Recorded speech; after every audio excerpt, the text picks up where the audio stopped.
My warmest welcome to all of you who come to participate in our remuneration and requital smoke offerings Dharma event today. We will first continue to talk about the Compassion and Bodhicitta series.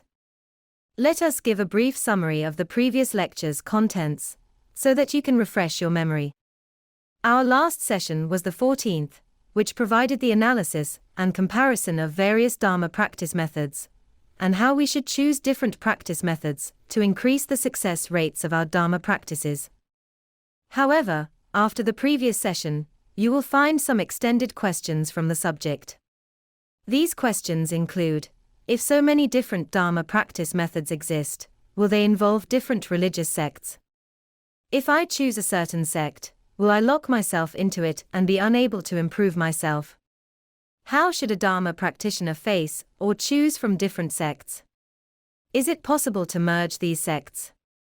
We will cover these in this session. Our first lecture's title is The Correct Explanation of the Bodhicitta of Emptiness, Oral Pith Instructions on the Great Perfection, and the Fallacies of the Crazy Wisdom. You can re-watch it on the YouTube TV channel of our Dudjom Buddhist Association International. In the second lecture, we teach the visualization practice of initiating the programming in entering into the Dharma realm to attain Buddhahood. The third lecture provides the oral pith instructions in attaining the Dharmakaya Buddha of the teachings on the key of life and death. The fourth lecture is about the teachings on the key of life and death too, the oral pith instructions in attaining the Sambhogakaya Buddha, and the oral pith instructions and detailed explanation of the visualization practice on Heart Sutra. The fifth lecture is about the teachings on the key of life and death 3, the oral pith instructions in attaining the Nirmanakaya Buddha, as well as a comparison on the oral pith instructions of the visualization practices between the Great Perfection and the Heart Sutra. The sixth lecture is about the comparisons among the oral pith instructions of the visualization practices in the daily life by the Heart Sutra, the Diamond Sutra, and the Great Perfection. The seventh lecture explains the oral pith instructions of the visualization practice on the nature of the 5 aggregates as emptiness in the Heart Sutra. The eighth lecture teaches the oral pith instructions of the visualization practice for the emptiness, neither existence nor voidness of the Great Perfection in the daily life. The ninth lecture explains how to use emptiness to visualize compassion in order to detach from emotional sufferings. The 10th lecture's title is What is the difference between the Dharma practice of abiding in notions and that of non-abiding in notions in the Diamond Sutra. The 11th lecture explains why does one thought of pure belief in the Diamond Sutra bring immeasurable virtuous merits. It has another title, The Method of Accumulating Immeasurable Virtuous Merits is in the Diamond Sutra. The 12th lecture is entitled Buddhas are omnipresent, but why do they still need us to recite their holy names before coming to our rescue? It is about the conditions required for different Dharma practice methods and their respective results. The 13th lecture is entitled What is the method with a high success rate to be reborn in the Buddha's Pure Land? The 14th lecture is entitled The Key to Being Reborn in Buddha's Pure Lands and the Diamond Sutra, Method to Avoid Being Possessed. It teaches how to avoid the phenomena of being possessed in our Dharma practices. Today is the 15th lecture, which will discuss, will the regular recitation of the Ksitigarbha Sutra result in one being connected to hell, and can Buddhism do without sectarianism? Let us talk about this main theme of the visualization practice of compassion and Bodhicitta series. Why do we talk about this theme? It is because if you do not have compassion, and do not know how to gradually reveal your compassion, by cultivating it, it will be very difficult for you to be reborn in Buddha's Pure Lands. What is compassion? It can be divided into mercy and pity. Mercy is to give others happiness, and pity is to relieve others' sufferings. If we do not have bodhicitta, we cannot attain Buddhahood, because bodhicitta is intrinsic awareness.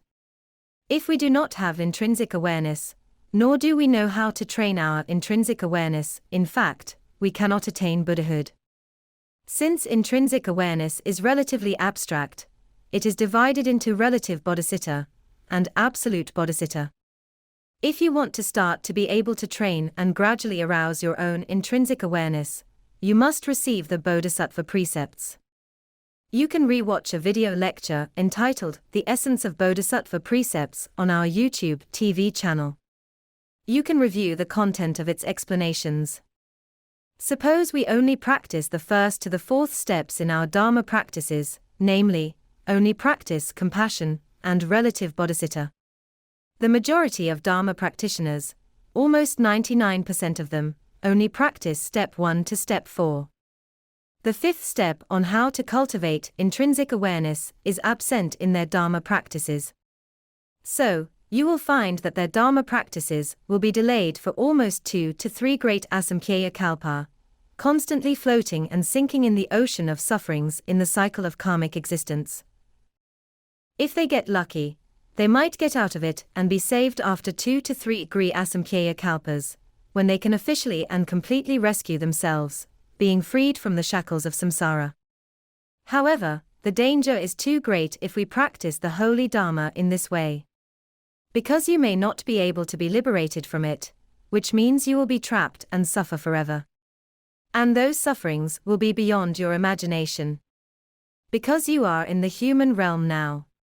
Although the human realm is bittersweet, you can still feel some happiness. But if you do not practice the holy Dharma, so that you can be completely freed from the shackles, you will be facing suffering about 90% of the time in the future. Therefore, if it requires such a long time to practice the holy Dharma, and your practice method only has steps 1 to 4, it is very unfavorable and dangerous for you. Also, it will not have enough strength. That is to say, our Dharma practices must cover from step 1 all the way to step 5. Among all the Dharma practice methods, only those that include this fifth element will be the most helpful and beneficial to you.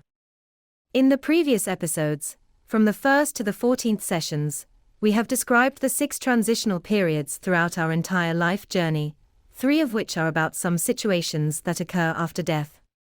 We have explained these transitional periods in the 1st to the 5th episodes of the Compassion series. They enable us to cherish some opportunities by prescribing the right medicine for the right disease, so that we stand a chance to be liberated from the cycle of karmic existence. However, it will still be very tough if we have not done the appropriate training during our lifetime. You know it, but you cannot grasp it. Therefore, during the period of our existence, that is, from birth to death, we call this transitional period of life, or existence, bardo of this life. Bardo means the transitional period, also called intermediate state. During this transitional period, we must find ways to engage in some Dharma practices. And we have to be very careful when it comes to choosing a Dharma practice method. Otherwise, you will be wasting your very short life, with only a few decades. Is there a Dharma practice method that can cover from the 1st to the 5th step all at once? We can divide the day into 24 hours to carry out the visualization practice in 3 periods. The first period is when we just wake up from sleep, emerge from a meditative state, or during a session of meditative concentration, whereby certain states may appear when our mental consciousness is in a major transition. Those states may give us the opportunity to enter the Dharma realm state suddenly. And so you must know a program, that is, the initiating the programming and entering into the Dharma realm, which will be of great benefit to you. This has been covered in the previous first 5 lectures. From the 6th lecture onwards, we have been explaining how we can train ourselves in daily life within the 3 realms and help ourselves restore the intrinsic awareness. This kind of intrinsic awareness has many names. It is also called intrinsic nature, Buddha nature, or Dharma nature. In fact, they all refer to the same thing, perfect enlightenment, a kind of intrinsic awareness that is 100% without any deviation and is absolutely correct. It is also known as bodhicitta, which is a kind of intrinsic awareness that can help us be liberated from samsara and attain Buddhahood. When you are in a session of meditative concentration, or when your mental consciousness is in a transitional state, it is best to use the Heart Sutra to explain how to enter into the Dharma realm. In particular, it is best to use the Heart Sutra to describe the Dharma realm state. As for undertaking the training in daily life within the three realms, it is best explained with the Diamond Sutra. If you prefer greater details and more oral pith instructions to assist your practical training, you have to go for the Great Perfection explanations. It has detailed oral pith instructions of Dharma practice methods that can cover all the different states spanning 24 hours a day. You can find them all in the Great Perfection. Now let us go back to the Diamond Sutra. How did the Diamond Sutra come about? There was an elder named Subhuti. He asked Lord Buddha Shakyamuni, if any woman or man aspires to attain Anuttara Samyak Sambodhi, which is the same as absolute bodhicitta, or unsurpassed perfect enlightenment. It is the kind of intrinsic awareness restored to its 100%, without any deviation, to enable us to get rid of all the constraints of samsara to attain Buddhahood. This elder asked, regardless of men or women, they are all qualified to arouse this bodhicitta, in the hope of restoring such perfect enlightenment in the future. But throughout the training process, how should their minds be abided by? How should their thoughts be subdued? He asked. Our mind is very erratic. We should make it stay. But where should it stay? How do we subdue the mind when we have a lot of troubles? In other words, how should we train our minds in daily life? At that time, the Lord Buddha Shakyamuni offered an oral pith instruction, which is very important. Since the 6th lecture, I have been trying to explain how to apply this oral pith instruction, should not abide anywhere, and do not abide in notions, to our daily lives. How important is it? And where does it exert different effects on us? In fact, I have been explaining these all this while. What is the meaning of this oral pith instruction? It means we have to realize and know that all our deluded thoughts are merely a temporary display of the Dharma nature. They are not eternal, they are constantly changing. If you keep dwelling on them or abide in any form, appearance, thinking, or thought, you will be entangled. Subsequently, you will feel as if you see something, or something exists, or you own something. This will go against our oral pith instruction. Because our oral pith instruction is emptiness, neither existence nor voidness. Neither existence means we must not be attached to any forms, appearances, thinking, or thoughts, being entangled over there and unable to let go. When you are entangled and do not let go, you will gradually feel that it exists, and so you feel that existence. But this oral pith instruction tells that you should not abide anywhere, that is, not to continue being entangled.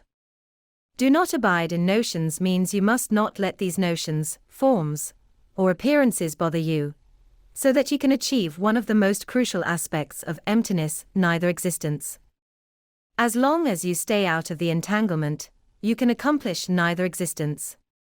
What is nor voidness, then? Nor voidness means a kind of intrinsic awareness, a kind of realizing and knowing. You cannot have nothing. You cannot be without realizing and knowing. Without realizing and knowing, you will be unable to restore your intrinsic awareness 100% without any deviation. So, the whole oral pith instruction is used to train emptiness. Emptiness does not mean one has nothing, nor does it mean one has everything.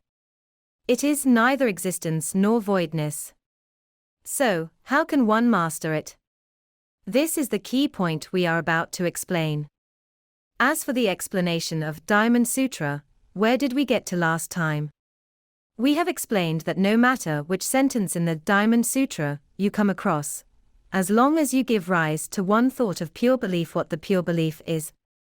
What level of pure belief? This was mentioned in the next paragraph. That is, the pure belief of this level can lead you into a state, and it will do to just last for a moment. That is, the state of oneness of the Dharma realm, the state of neither existence nor voidness. As long as you have a moment of thinking and thought to enter this state, you can actually be interconnected with the Buddha nature of all Buddhas and merge with their perfect enlightenment. Once you are interconnected with them, they will see your existence, and you can gain immeasurable virtuous merits.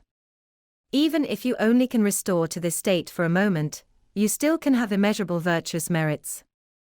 But if you fall back out of this state, for it is gone all of a sudden, it does not matter, since you can still use this kind of virtuous merit to get supported. Because all Buddhas already know your existence, they have been interconnected with you for a moment, they will protect and assist you, and you will succeed in the end. This is the sentence in the Diamond Sutra that many people have misunderstood, thinking that as long as one has learned any sentence of it by heart, one will have immeasurable virtuous merits. This is not what it really means. If you cannot restore a moment of that state of emptiness, your virtuous merits are still limited, not immeasurable. So, do not get it wrong. Well, after delivering all these lectures, we have started receiving emails from a number of Dharma believers. One of them emailed me on the 4th of December, 2018. The subject line of his email was request for enlightenment about some doubts. In view of his sincerity, I have decided to meet his request and explain some of his doubts. This is what he said. I am a Cantonese living in Taiwan, and also a disciple of Master Xing Yen, from the Dharma Drum Mountain in Taiwan. Owing to certain causes and conditions, I came across your YouTube lecture video entitled, The Method of Accumulating Immeasurable Virtuous Merits, is in the Diamond Sutra, the 11th episode of the Visualization Practice of Compassion and Bodhisattva series. This has greatly changed my perception about esoteric Buddhism.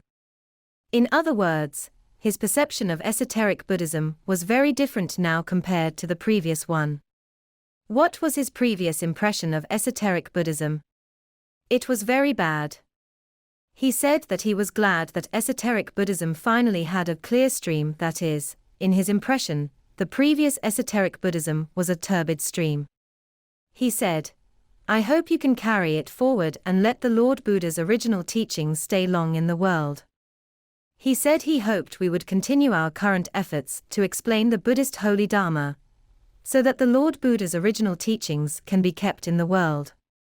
Because our Dharma teachings are all uploaded to YouTube now. We do not only publish a book now to be seen by a small few, but we also make these teachings accessible to many through the internet. This way, they can also be kept for a much longer time. He has thus made such a wish. He wished that we could continue to do so. He said that he had already taken refuge for a few years, but could not have a good understanding of the Heart Sutra and the Diamond Sutra. He said he did not actually quite understand what the Heart Sutra and the Diamond Sutra were talking about. He said, after listening to this episode, I've realized a lot of things, and I'm truly grateful to you, Master. I have a few questions below. May I ask if you could help enlighten me, Master? As a Buddhist learner, he is very grateful. He knows how to be thankful. On this, I think esoteric Buddhism practitioners really need to learn from exoteric Buddhism practitioners, who are very clear on certain things. They know how to be grateful and have manners, unlike many esoteric Buddhism practitioners nowadays, who are so full of themselves, thinking that they are mighty by visualizing themselves to be the deity's yidams. They call it the Buddha's arrogance, and they even think of having the solidity of Buddha's arrogance. They think they are very powerful. Some even told me they wanted to teach their wives a lesson at home. Do not offend me, because I'm a Buddha. Otherwise, you will offend a Buddha, and your sins will be extremely grave. This was how they bullied the others. These are the major shortcomings of people who practice esoteric Buddhism nowadays. You have to learn from exoteric Buddhism practitioners. See how polite they are. They are very polite even when writing a letter. Furthermore, what they say will always follow the Lord Buddha's original teachings and concern about saving sentient beings. They think a lot of the sentient beings and know how to be grateful.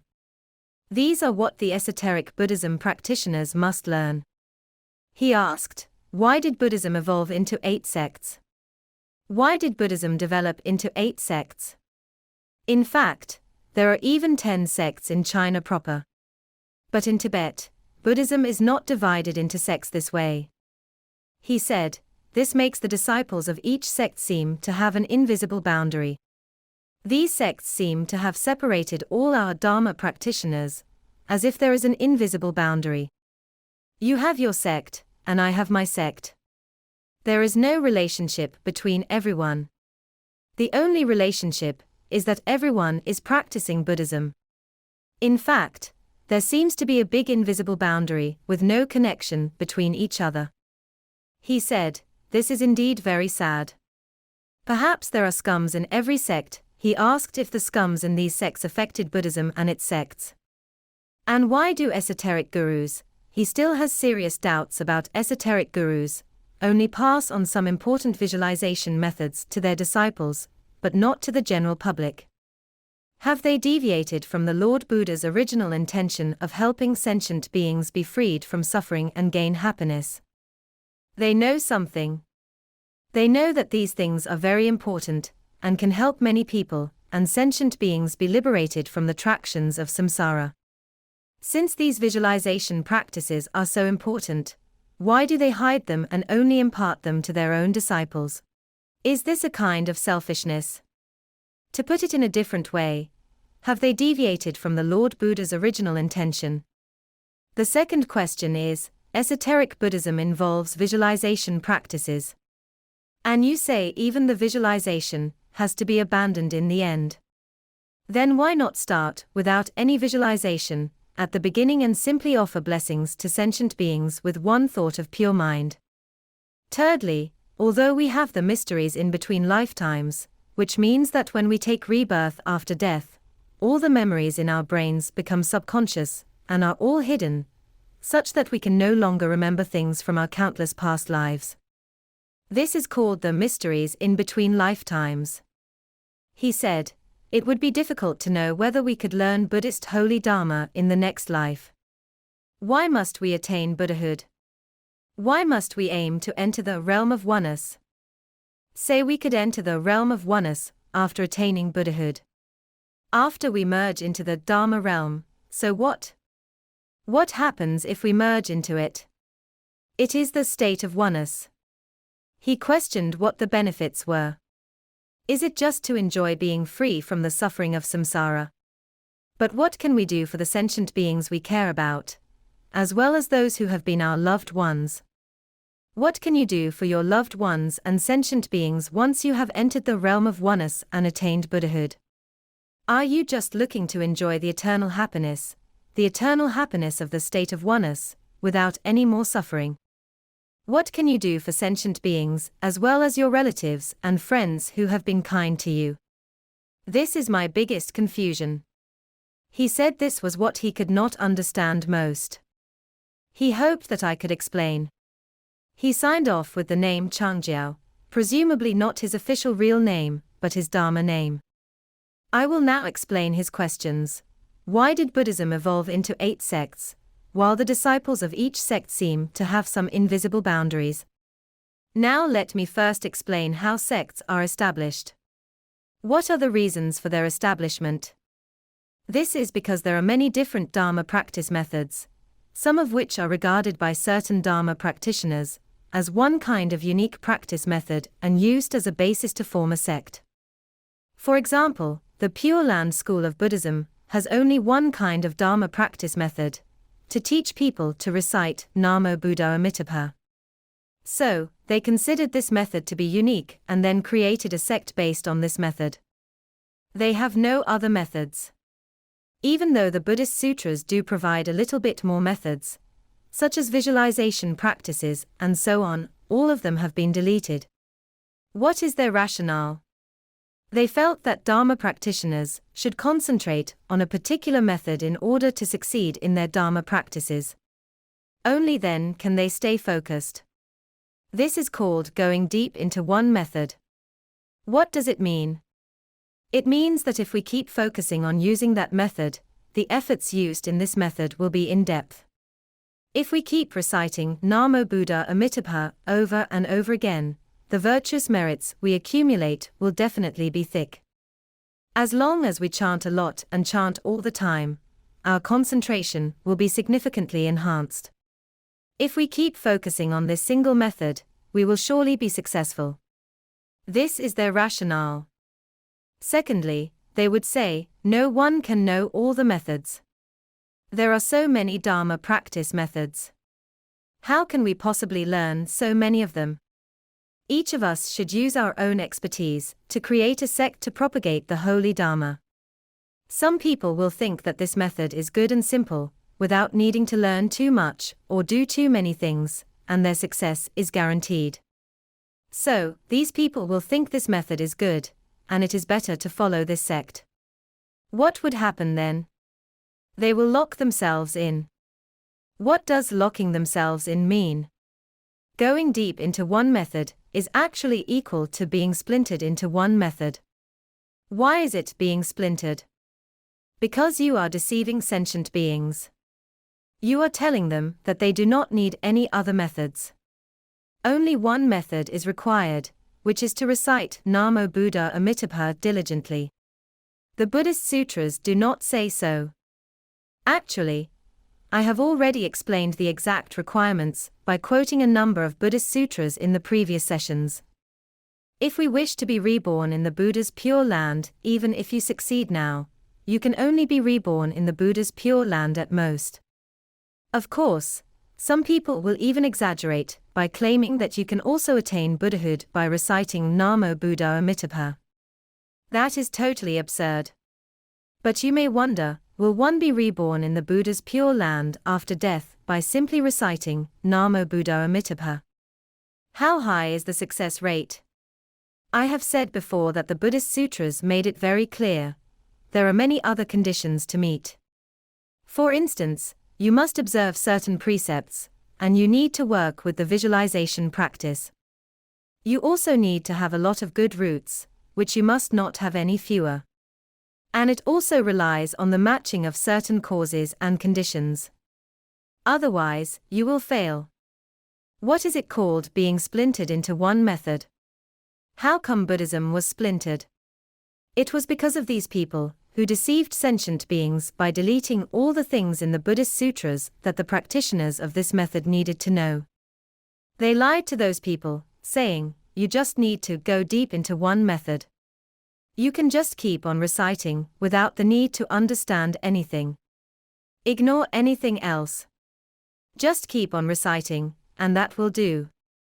So, many people believed them because the method was so simple and easy to learn. Also, they were told that it would help them achieve their goals. Of course, people will believe it. As a result, they will be trapped in it. Why are they trapped? Because the failure rate of these methods is actually very high. The fact is that these methods are splintered into incomplete fragments. Even the most important visualization is missing. The method requires contemplation, that is, visualization. They have misinterpreted it as recitation, reciting the Buddha's holy names with the mouth. This totally goes against the original intention of Buddhas and Bodhisattvas, reversing the method taught by them.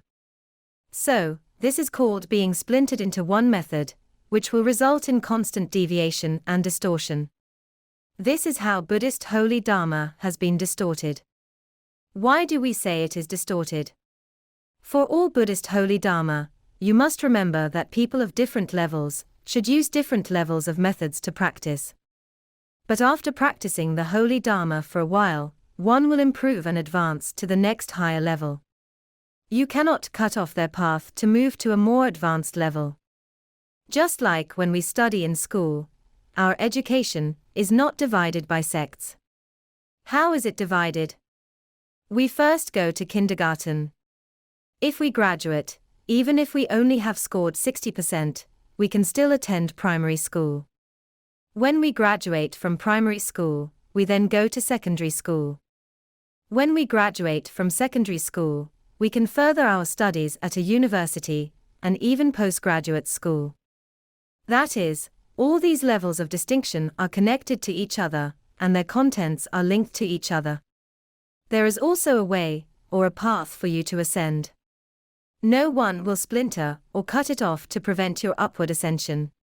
Why are people now cut off from their upward path? Take the Pure Land School, for example. What level does it belong to?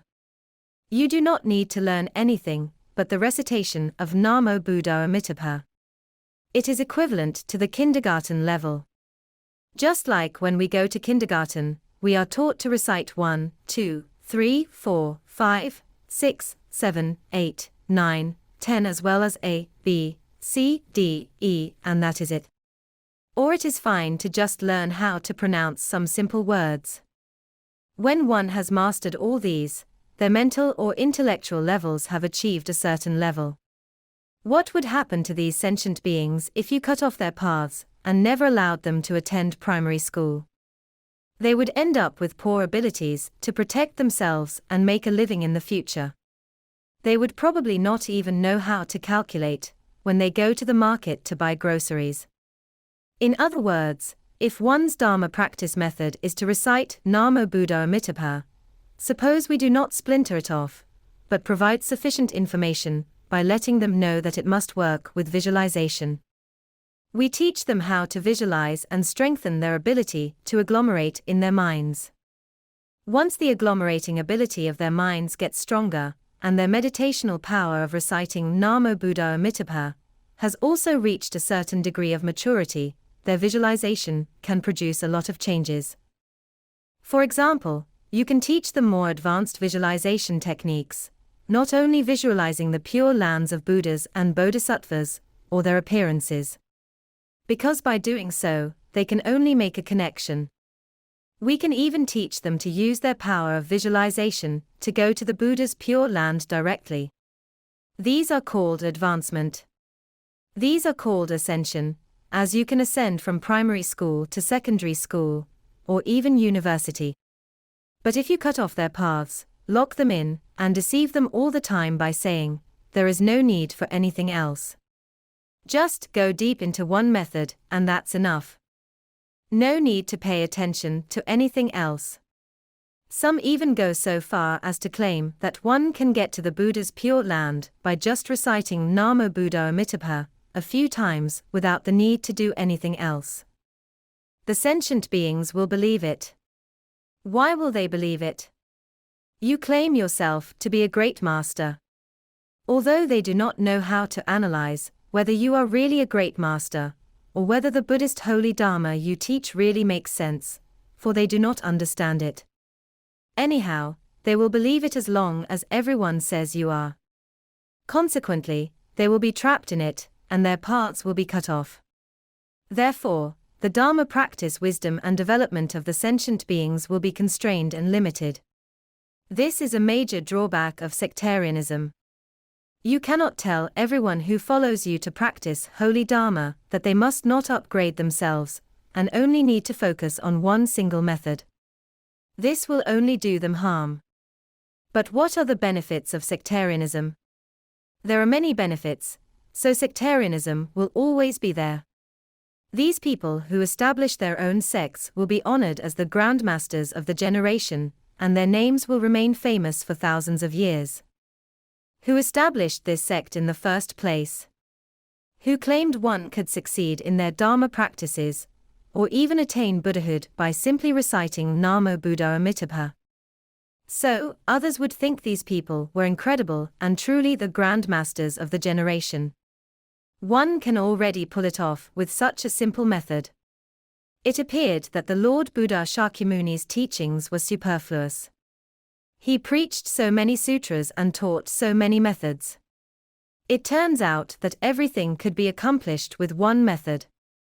Why did Buddha Shakyamuni do so many things, preach so many sutras, and teach so many methods? Lord Buddha Shakyamuni seemed to be playing with or making a fool of sentient beings. He wasted so much energy preaching the holy Dharma for 49 years. But those people preached only one thing. It is very simple. You do not need to do anything at all, but recite Namo Buddhaya Amitabha. You are only required to go deep into one method. That is enough. This way, they would not need to waste so much effort preaching the sutras. And sentient beings would consider this person a grandmaster of the generation, much better than the Lord Buddha Shakyamuni. So, they would follow and learn this person's method while putting aside the Lord Buddha Shakyamuni's all painstaking efforts in preaching the holy Dharma for 49 years. As such, they could no longer ascend to those higher levels. All the main successors of these sects would each have their own supporters, that is, their disciples. The more widely promoted their sects, the more power, reputation, and status they would gain. These would bring great benefits to the people who founded the sects, as well as to their successors. What are the downsides, then? The downside is that Buddhist holy Dharma has many different views and methods to suit practitioners of different stages and levels. Some Dharma practitioners have very simple views and practice methods at the initial stage. So, it is not wrong to teach them to simply recite Namo Buddha Amitabha. But you cannot cut off their advancement paths. That is, as soon as a person is born, they will be sent to kindergarten once they have a certain learning ability. There is nothing wrong with sending them to kindergarten, but it is wrong if you do not allow them to upgrade. It will be easier for them to grasp and suitable for Dharma practices initially. However, if the Dharma practitioner has not made any progress, this will lead to results of high failure rates in accordance with their practice methods. Also, in the end, they will realize that what they get is not what they desire. They will realize that they cannot go to the Buddha's pure land at all, but will follow their karma to some places they do not wish to go. They will find that the failure rate is so high that this method will not work, but it will be too late when they find out then. Therefore, these Dharma practitioners need to improve their own views and practice methods according to their levels. Even if you choose to practice this simple method today, once your Dharma practice reaches a certain level, you must upgrade and make progress.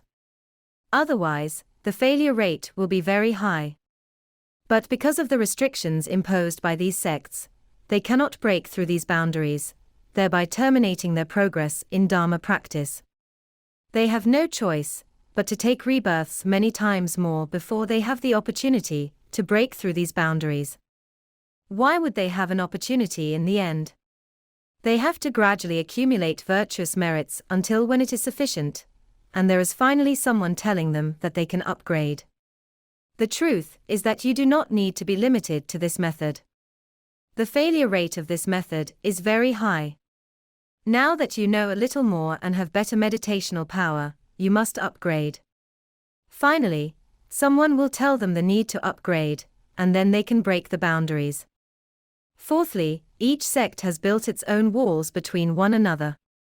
In order to protect their power from being weakened, each sect will only promote and claim its own methods as the best, the most effective, the simplest, and the fastest. They will exaggerate, without any analytical reasoning, and compete with each other for believers. You know that many Dharma believers have never learned Buddhism. They have lots of greed, hatred, and ignorance. They have no analytical abilities. Neither do they know what Buddhist holy Dharma is. They just want something, such as seeking wealth, seeking longevity, or seeking to go to Buddha's pure lands. You say these methods can be successful, and you can help me with the simplest method. Of course, I will believe in you. As a result, all the believers will be lost in their beliefs and become a bunch of superstitious people, without any analytical skills, as well as the ability to make progress. Just imagine, without analytical skills, how are you going to arouse your intrinsic awareness? Without intrinsic awareness, how are you going to restore your own ability? Without your own ability, how are you going to save yourself? Many people will say, the Buddha will save me. The Buddha has boundless supernatural power. If I can invite Buddha Amitabha to come by reciting his holy name, he will save me. He can save me as soon as he comes. The Buddha's power can definitely save me. Later I will cite a sutra called the Mahaparinirvana Sutra. The Lord Buddha Shakyamuni said this himself. He said, "I can't do as you imagine, to save you with just the Buddha's power." Later, I will show you this statement of his from this sutra. In fact, I have said it many times before. Maybe you do not believe it. Maybe you only believe in what the Lord Buddha said. So, I will tell you what the Buddha himself said in this sutra. It is not as you imagine. You will definitely be saved with the protection of Buddha's power. In fact, it is the same as what I said in the last lecture. It all depends on your virtuous and evil karmic portfolio. But some people exaggerate it by claiming that a Buddha has boundless supernatural power. According to them, everything can be successful by just reciting the Buddha's holy name several times. This results in the Dharma practitioners getting confused, not knowing which sect to choose, because some sects tell them it will not work. So, will it work or not? If you cannot analyze the truth for them, and they cannot use their own wisdom to understand it, there will be confusion. So, you must remember that the beliefs of some Dharma propagators have already changed. They will only hype up a statement: "I must not let anyone slip through my fingers." All Dharma believers have become their prey. Once you believe in them and enter their sect, they will find a way to keep you and not let you go. They will not do like what I do. I will ask my disciples who violate the precepts and disobey to figure out if they really want to follow me. You may leave and continue wandering in the secular world for a while to figure out what you really want. Think carefully about what you want before coming back to be our disciple again. But their approach is different, which is not to let anyone slip through their fingers. How did I know that? Because I have a disciple. Before taking refuge from us, he had sought refuge from a Dharma master, a young female Dharma master who teaches a lot of holy Dharma on YouTube. Her lessons are very short, only half an hour per session. They said she preached very well, so I went to YouTube to see how good she was and randomly chose an episode to watch. And I picked this one by coincidence. I do not know if Buddhas and Bodhisattvas wanted me to watch this video. Otherwise, there was no reason I would pick this particular episode by such a coincidence. What did she say?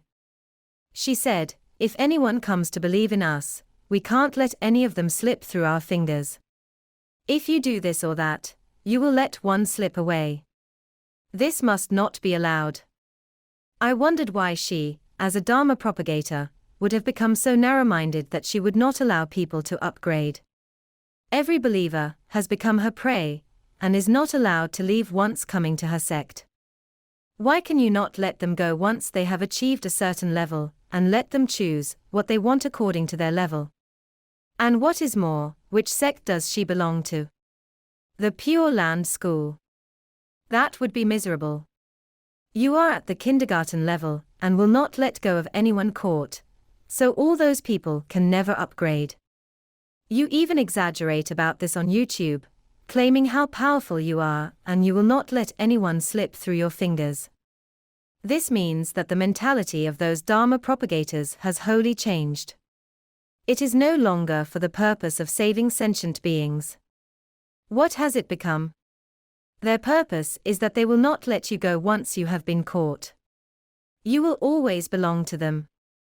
You will never be able to upgrade. You will find that these Dharma practitioners, or propagators, are even more attached than anyone who does not practice the holy Dharma.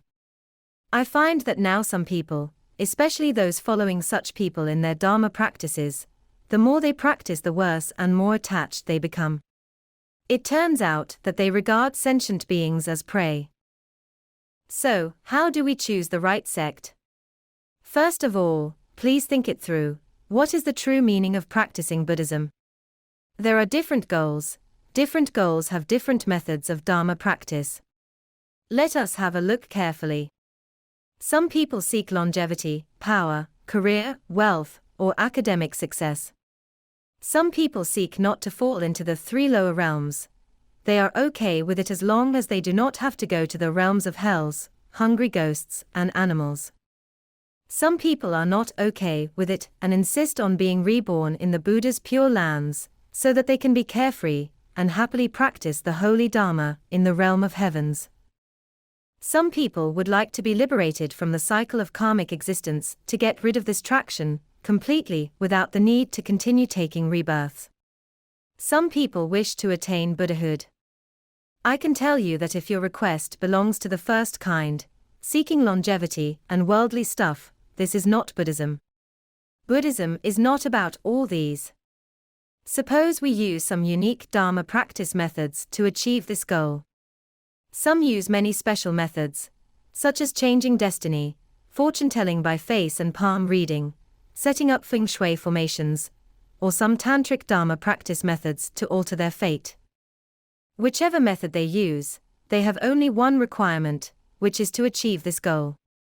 If you use some unique ways or Dharma practices to achieve these goals, keep this one thing in mind: you will detract from your virtuous merits. It is like you have $1 million saved in your bank account. Now you decide to use a special method to withdraw some money, $100,000, for example, to satisfy certain desires. What will happen? There will be $100,000 less in your bank account. This also means that your virtuous and evil karmic portfolio has been rearranged. You have used some of your virtuous merits. Guess if you will have the opportunity to use the remaining $900,000. Because that bank account does not only have money, but also some evil karma in it.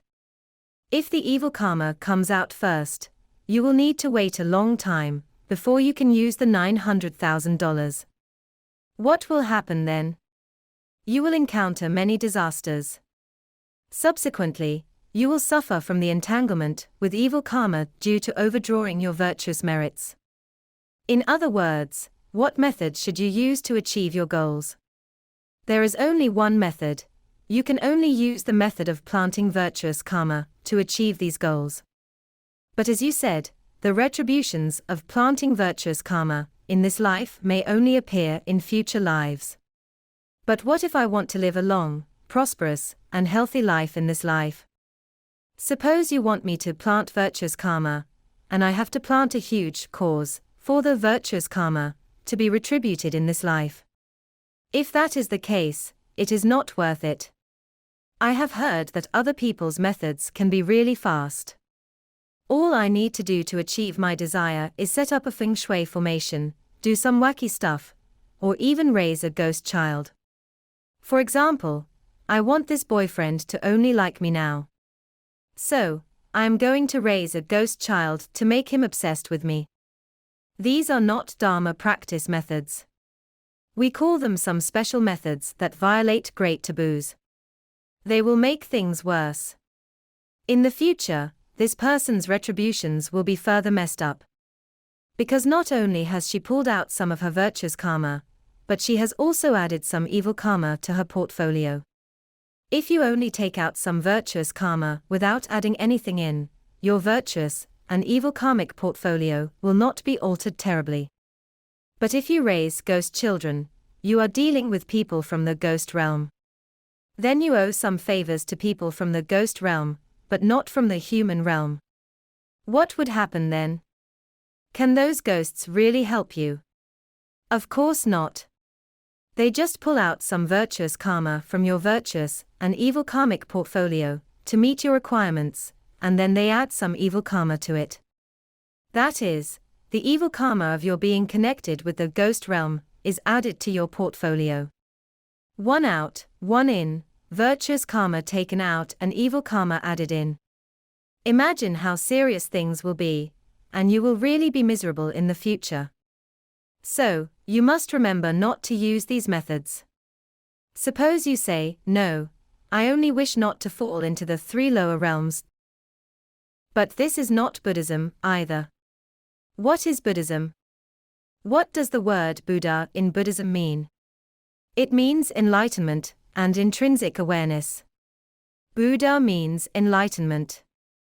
You ought to arouse your own intrinsic awareness to be enlightened.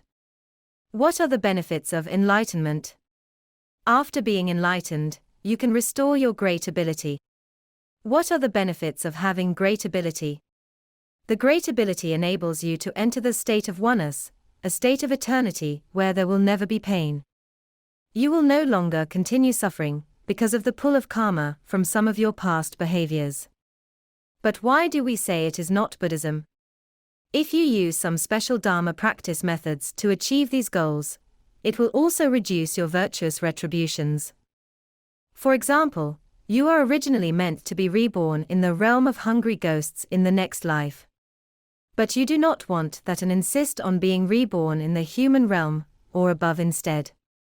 Then you have to draw some virtuous karma out, so you can be reborn as a human being. Guess if you will be reborn as a ghost in the future. Will you enter the realm of hungry ghosts later? Yes, you will. It is just delayed. So, this is not a long-term solution. This means that your virtuous and evil karmic portfolio has been rearranged. You will receive evil karma in the future due to the overdraft of your virtuous retributions unless you, after becoming a human being, practice the holy Dharma and plant a great deal of virtuous karma. So, what are the only ways we can rearrange our karmic portfolio? We must achieve these goals by means of planting virtuous karma, repentance, and elimination of evil karma. Why do you have to enter the realm of hungry ghosts in the next life? Because you have some evil karma queuing up and waiting to come out. There is only one way to clear evil karma. According to Lord Buddha Shakyamuni, there is only one way to get rid of evil karma, and that is through repentance. If you do not repent, your karmic creditors will not let you go. You must repay some debts. Only after the debts have been repaid will your karmic creditors let you go. Only then will you not fall into the realm of hungry ghosts to be a ghost. Suppose you use some of your virtuous karma for an exchange. I'd like to use some virtuous karma first, so that I'll not enter the realm of hungry ghosts until the next life, or the life after. I'd like to be reborn as a human being first. But as you know, bodhisattvas have one's delusions before entering into the womb, not to mention that you are just an ordinary person. After reincarnation, all your memories will be lost. You will have forgotten to practice the holy Dharma by then, and only have several decades to live. Humans only have a lifespan of several decades. Your evil karma still exists, and has not been reduced. But your virtuous karma has already been used. So, will you definitely enter the realm of hungry ghosts in the future? The answer is yes. It is just a matter of time. Therefore, we must remember that any Dharma practice method we use in the current life has to be the right medicine for the right disease, that is, the one that is capable of eliminating our evil karma. Take reciting Namo Buddha Amitabha, for example. Say you can accumulate some virtuous merits, because you keep trying to connect with Buddha Amitabha. I have already said that the distance is vast. Will you be able to make the connection? Even if he does come, he still needs to see whether there is any virtuous karma left in your virtuous and evil karmic portfolio. Say there is, and he manages to pull out some of your virtuous karma to help you. But once you reincarnate, you will lose your memory. Will you practice the holy Dharma again in the next life? No, you will not. If you do not practice the holy Dharma, you will be unable to get rid of the evil karma, which will still reappear in times to come, and you will still be reborn as a ghost in the future. Will you be able to find Buddha Amitabha to save you next time? Of course not. Because you no longer practice the holy Dharma in the next life.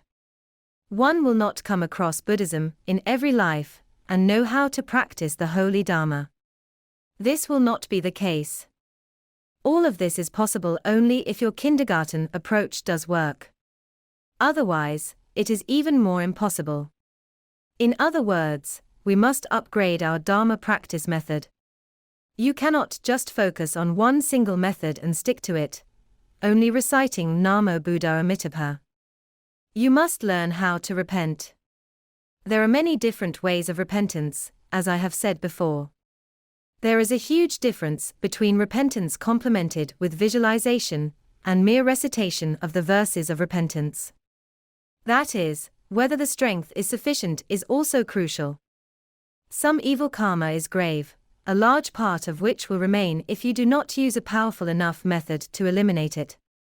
And thus, you still have to enter the realm of hungry ghosts. So, remember that the Dharma practice methods directly affect your destiny, and the impact is tremendous. If you choose the wrong method, your failure rate will be high. Remember, if you really aim not to fall into the 3 lower realms, there is only one way. You must plant a great deal of virtuous karma, and clear your evil karma. That is, you must repent. You must repent with visualization practice to eliminate these evil karma. Why must I plant virtuous karma? Why can't I just repent to remove the evil karma? Then, there will be no evil karma in your virtuous and evil karmic portfolio, but there is no virtuous karma either. What would you be reborn as during reincarnation? It would become even more unpredictable then. You would be reborn as whatever your mind is thinking about at that time. That would be even more dangerous. Who knows what you would be thinking at that time? One thought would be enough to pull you into taking rebirth. Therefore, you must strike a balance in your Dharma practice methods if you aim to achieve this goal. You must plant virtuous karma, as well as removing evil karma. Well, what if my goal is to be reborn in Buddha's pure lands? Is this Buddhism? This is not Buddhism, either. Why? As I just said, Buddhism is all about training your intrinsic awareness. Intrinsic awareness is for you to get enlightened and restore your great ability. It is not for you to go to the heavenly realm, to enjoy happiness in peace in a heavenly realm where there is a Buddha. Because if you go there, even if there is a Buddha, it is useless if you do not practice the holy Dharma. Now there are also Buddhist teachings available for you. But if you do not practice, they are still of no use. Right? Do you really think you will practice the holy Dharma if there is a Buddha? I will quote a number of Buddhist sutras later. A disciple of Lord Buddha Shakyamuni learned the holy Dharma directly from the Buddha himself, but still failed. Then you will know it does not mean that you will definitely succeed in your Dharma practice once you go to Buddha's pure lands. You can only succeed with such wisdom, capability, and willingness to practice. So, none of these is actually Buddhism. You will still reincarnate in the 3 realms. Why? Because even if you go to the realm of heavens where there are Buddhas to teach you, you will still fall into reincarnation once your virtuous merits are exhausted. Moreover, since you have depleted most of your virtuous retributions, as you have enjoyed too much in the realm of heavens, you will almost use up the best virtuous retributions in your virtuous and evil karmic portfolio. Therefore, you will come across the statements in many Buddhist sutras that many of the heavenly beings from the realm of heavens usually go straight into the realm of animals the moment they fall when they die. If you disagree and say, "No, I'm going to the realm of heavens, where there is a Buddha who will protect me," then you have to see what the Buddhist sutras say. The Buddhist sutras also say that it all depends on whether your virtuous and evil karmic portfolio still has virtuous karma that can continue to be used. If your virtuous karma is exhausted and you do not accumulate any more, there is nothing the Buddha can do to save you. You will still have to reincarnate. So, if you choose this as your goal, that means you will continue to reincarnate within the 3 realms in the future. As you know, the 3 realms always operate following the law of causes and effects. It means that you will be bound by the law of causes and effects, and you have yet to awaken that you must escape the control of samsara. Therefore, this kind of goal is not actually Buddhism. Suppose I really want to go to Buddha's pure lands and use some special Dharma practice methods to achieve this goal. In fact, it is all the same. You will detract from your virtuous retributions, because you have taken out your virtuous karma and used them. When you get to a place full of happiness like the realm of heavens, will you still practice the holy Dharma? This is an unknown. According to some people who have been to the realm of heavens, as well as some narrations in the Buddhist sutras, many people in the realm of heavens are actually unwilling to practice the holy Dharma. Why? Because I'm so happy. I'll practice the holy Dharma later. I'll do it when I'm about to die. But then it will be too late. It is like so many people now. I have a lifespan of several decades. It's really not easy for me now, as I have to juggle work and taking care of my family. I'll practice the holy Dharma later when I retire. By the time they retire, everything will deteriorate. Their brains will no longer be sharp, and they will have lots of illnesses. Then, they will be scatterbrained and find it very difficult to concentrate. This is the same as the people in the realm of heavens who are about to die. By the time their 5 signs of decay appear, they will no longer have the energy to devote themselves to Dharma practice. How can they still possibly practice the holy Dharma? Therefore, we must remember one thing. Since the 3 realms operate the law of causes and effects, they have a characteristic: when one wanes, the other waxes. Once you use some virtuous karma, they will be gone. Take a look at this carefully. Let me give you an example. In this virtuous and evil karmic portfolio, the original ratio of virtuous karma to evil karma is 3:2, which is already considered a very good combination of fate. Because the evil karma we accumulate over our countless past lives must be much more than virtuous karma. If you use 3:2 as the ratio, I can tell you that this is already a very good combination of fate. Now you have used a virtuous karma to go to a Buddha's Pure Land. Do you know one has to use a lot of virtuous retributions to go to the realm of heavens, not to mention to go to a Buddha's Pure Land, for which the virtuous retributions used will be even more. Suppose you have used one portion of virtuous karma now. Initially, you had 2 portions of virtuous karma, but now you have used one to get reborn in a pure land within the realm of heavens. Think about it. Is the ratio of your karmic portfolio only 3:1 left? What does 3:1 mean? That is, once you use some virtuous karma, there will be less virtuous karma in your virtuous and evil karmic portfolio. In comparison, it is evident that the proportion of evil karma has increased. Can you see it? 3:1 means that there is obviously more evil karma.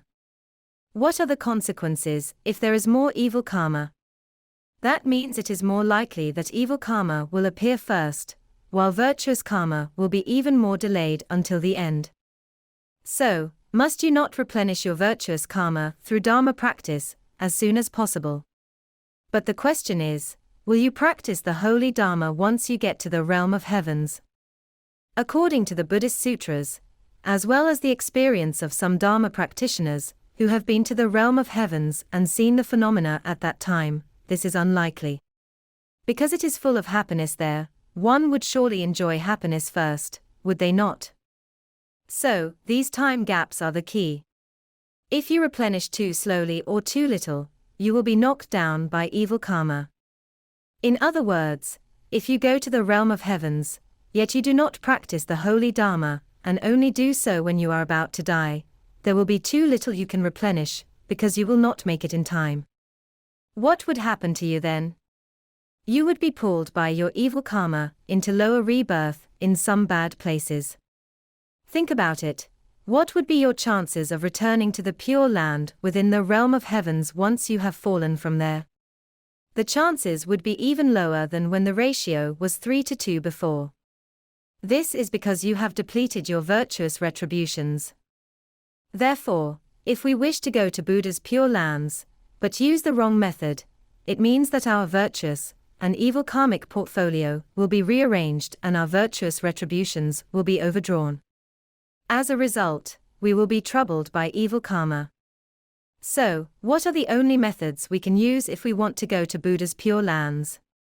Apart from planting virtuous karma, we must also repent and clear some evil karma. In terms of planting virtuous karma, you have to be very careful in choosing your Dharma practice method. That is, the method must improve your ability of intrinsic awareness. Do you know what the ability of intrinsic awareness means? The ability of intrinsic awareness represents a kind of energy and power. It is a kind of ability. With such an ability, one will be able to save oneself. This is exactly what the Buddha wants you to do. Suppose you use the wrong method and only know how to call for help by reciting Namo Buddha Amitabha. The method I use only involves the recitation of Namo Buddha Amitabha, without working with visualization. So, how can you possibly improve your visualization ability? No, you cannot. Besides, you have not trained your intrinsic awareness. You have not restored the great ability of intrinsic awareness. Think about it. If you only focus on using one single practice method, and the virtuous karma you plant is so slow and little, it is really a drop in the bucket. If the repentance method you use only involves the recitation of the verses of repentance without visualization, again it is a drop in the bucket. Even if you are able to get to Buddha's pure lands, you can predict what your future fate will be. So, we must be very careful when choosing a practice method. It must work with visualization. Because all Buddhas have made it very clear in the Buddhist sutras, you must work with visualization and have a certain degree of your own ability. Of course, you also need to have a good nature of the mind, observe the precepts, and work with your good roots as well as some causes and conditions. There are many things you need to work with. Suppose you do not follow the Buddha's advice and continue using your own methods, or the methods taught by those who deceive you. Many of them just aim not to let any prey slip through their fingers. So, they will definitely deceive you. They will certainly claim that there is no need for so many things, and it is enough to only recite Namo Buddha Amitabha. Then you will be in big trouble. Now I am analyzing it to let you know. Why do I analyze it this way? Because I want you to inspire your own wisdom, develop your analytical ability, restore your intrinsic awareness, and recover your own ability to save yourself, not harm yourself. Well, what if we are looking to be liberated from samsara? This is considered Buddhism, then. Why? Because if you use some unique Dharma practice methods to achieve this goal, it will not detract from your virtuous retributions. Why? Once used, it is used. How come there is no detraction? The reason is simple. Because you have already been liberated from the control of the law of causes and effects, and the cycle of karmic existence. What does it mean to be liberated from samsara? It means that you can go to the 5 highest levels of the heavens of the form realm, the 5 heavens of non-returning, where you are protected. The law of causes and effects cannot operate in that state. You will not be constrained by the traction that will lead you to reincarnation and taking rebirths as, for example, an animal. That will not happen, because you have already been liberated from the control of samsara. The law of causes and effects no longer operates there. So why do you still need to worry about whether there is more virtuous karma, or more evil karma, in your virtuous and evil karmic portfolio? Or what would happen in your next life, if you do not replenish the virtuous karma as soon as possible? You no longer need to worry about these things. So, these are the real Buddhism. Because Buddhism requires you to have a certain degree of awakening ability, which can help you get to these heavenly realms. But there is one downside: you have not been liberated from the 3 realms yet. You are still in the heavens of the form realm within the 3 realms. What is the difference? The difference is that others cannot pull you down from there unless you yourself want to leave. For instance, you miss your loved ones and want to leave the 5 heavens of non-returning to save them. Then the control of the law of causes and effects and the cycle of karmic existence over you will be restored instantly. Your virtuous and evil karmic portfolio previously accumulated will resume operation immediately. By then, You have already used a lot of virtuous karma in order to be liberated from samsara and enter the 5 heavens of non-returning. You have already used up most of your virtuous karma. Only evil karma is left in your portfolio. What will be the consequences if you decide to come out now and not stay in the 5 heavens of non-returning anymore? You may not be able to save your loved ones. However, you will be subject to your own evil karma and take rebirth in one of the 3 lower realms. You may not even be able to save yourself. So, the downside is once you get in there, do not come out again as you please. If you do, you will still be subject to the cycle of karmic existence and the law of causes and effects. Would you be able to resist it with your meditational power and get back in there? This is really an unknown. Well, is it considered Buddhism if one aspires to attain Buddhahood? Of course it is. This must be real Buddhism. If you use some unique Dharma practice methods to achieve this goal, you will not detract from your virtuous retributions. Because you have already been liberated from the control of the law of causes and effects and the cycle of karmic existence. There is another advantage: you have already regained your great ability. Your perfect enlightenment, the 100% unbiased ability of intrinsic awareness, has already been restored. You can freely enter and exit between the Dharma realm and the 3 realms. If you say, I can stay in the Dharma realm, and no one can do anything to me, I must have been liberated from the operation of the law of causes and effects, because it is the law of non-attainment that operates in the Dharma realm. But you say I can freely enter and exit the 3 realms. When returning to the 3 realms, will my virtuous and evil karmic portfolio resume operation, such that I will continue to be subject to the law of causes and effects and the cycle of karmic existence? The answer is yes. Take the Lord Buddha Shakyamuni as an example. He had already attained Buddhahood and could use his mental consciousness, or nature of the mind, to enter and exit between the Dharma realm and the 3 realms at any time without any difficulty. But why could he still fall ill? He once had a severe headache that lasted for 3 days. Why could he not use his great ability to prevent himself from having a headache for 3 days? Then he was also chased by an elephant who wanted to trample him to death. Then someone also attempted to assassinate him by rolling a boulder down the hill, inflicting injury to his foot. Besides these, he was once stabbed in the foot by a golden spear.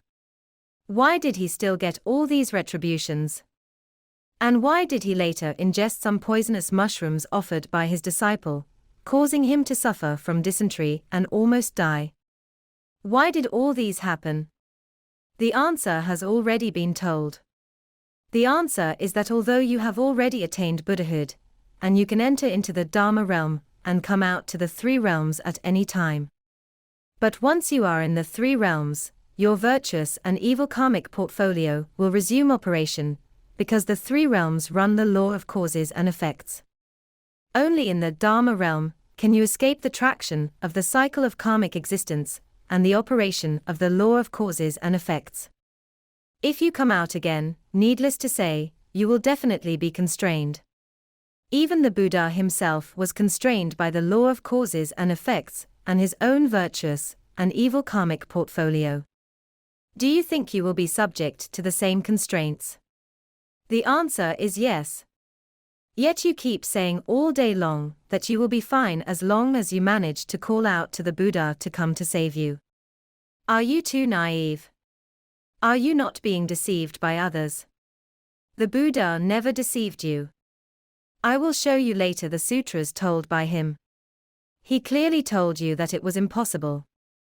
It was just that someone had covered up the sentence in the sutra and did not explain it to you, so you are unaware of it. So, I am telling you the truth now. Remember, this is the difference between attaining Buddhahood and being liberated from samsara. If you attain Buddhahood, you will still have some limitations. But there is an advantage. Suppose you have attained Buddhahood, then you are like a firefighter who enters the fire ground to save people. The entire three realms is like a fire ground, a burning fire ground. If you get liberated from samsara, by entering the 5 heavens of non-returning, and then come out again to re-enter the 3 realms to save people, you may be burned to death, and unable to return to the 5 heavens of non-returning. But if you have attained Buddhahood, and then re-enter the fire ground to save people, will you be burned to death? If a Buddha's physical body is burned to death, it is equal to him returning to the Dharma realm. A Buddha must connect with some material substances to form a physical body in order to enter into your realm. Only then can you see his existence in your realm, and then he can use his energy to save you. Although the material substances that he connects with may be very sparse, and what you can see is only his light and shadow, but not a physical entity, he still needs to connect with some material substances in order to use that kind of energy to save you. At worst, he can dissolve this kind of aggregation of material substances. That is why, according to the Buddhist sutras, there is a lifespan for the Buddhas in all Buddha's pure lands, such as this Buddha can live for more than 80,000 years, and that Buddha such and such years. Why is there such a lifespan? Because as long as there are material substances, there will be dissolution due to impermanence, which is not a law invented by the Lord Buddha Shakyamuni. He just wanted to tell you about the law of causes and effects operating in the 3 realms, and one of its characteristics is impermanence. Everything made of material substances will eventually dissolve, thus called impermanence. This is where the difference lies. So, you must remember that the sect you choose for your Dharma practice depends on your level and view. In fact, what sect is suitable for your level of Dharma practice? I am just a beginner now. I have to recite Namo Buddha Amitabha, of course. But if you will be trapped after entering that sect, which does not allow you to upgrade and learn more things, such as the visualization practice, then you have to be careful. You must not enter that sect, because it will make you miserable. So, it is a no-no. There is a name for all these goals and the corresponding methods, called the methods of provisional meaning. Provisional meaning means that it is not thorough, for it cannot help you thoroughly, and does not provide a cure. Only those methods that can help you attain Buddhahood are called the methods of absolute meaning, which are thorough and can provide a cure. What is provisional meaning? To put it simply, it means temporary. What is absolute meaning? To put it simply, it means eternal. It is just a question of whether you want to choose temporary or eternal happiness. So, you must figure out all these meanings first, and then you will begin to know what sect and what kind of Dharma practice methods to choose. If you want to attain Buddhahood, keep in mind that you must read the Heart Sutra, Diamond Sutra, and practice the Great Perfection to help you. Now that we know the true meaning of practicing Buddhism, it is down to our own choices. The true meaning is that the Buddha wanted you to arouse your intrinsic awareness and get rid of the control of samsara thoroughly forever. Therefore, if we want to practice the holy Dharma, it is not a matter of choosing to follow whichever sect. It has to be based on our own views and levels, going from primary school all the way to secondary school and even to university, until we can get rid of the control of the cycle of karmic existence and the law of causes and effects. Therefore, we choose the method of Dharma practice according to our own level, not based on which sect is more powerful and can guarantee our success. It is not about all these. Neither is it your personal preference. For your own sake, it is best to choose according to your own level. However, there is a condition when choosing a sect. You have to make sure that this sect will not lock you in. It will definitely give you an ascension path. It will teach you visualization and some more pragmatic Dharma practice methods. Moreover, it will teach you what emptiness is. Because only by understanding emptiness can you be liberated from samsara and restore your intrinsic awareness. Even if you cannot restore it to 100%, but only to 20%, you will already have the great ability to go to Buddha's pure lands at will. Just restoring 1% of it can already help you not fall into the 3 lower realms. So, you must choose a sect that allows you to have these ascension paths. You must not choose those sects that will lock you in forever and deceive you by saying that it is enough to go deep into one method, or that you must not go elsewhere. You must not choose these sects. You must choose those sects that can improve your level and view, for those are the real Dharma practice. But if you are restricted by any sect and cannot improve your Dharma practice methods and views, it means that you are confined and trapped in it. This will affect you in achieving any of your goals. As I said earlier, even for goals as simple as seeking longevity, an academic or career success, as long as you choose the wrong method, it will detract from your virtuous karma and leave more evil karma, which will affect you and your ability to get rid of the control of samsara and the law of causes and effects. It will make it more difficult for you to be free from samsara and the control of the law of causes and effects. So, you must remember, what is considered the primary school level? Hinayana is of primary school level. What exoteric Buddhism teaches you is of secondary school level. Originally, the Pure Land school of Buddhism belonged to the secondary school level.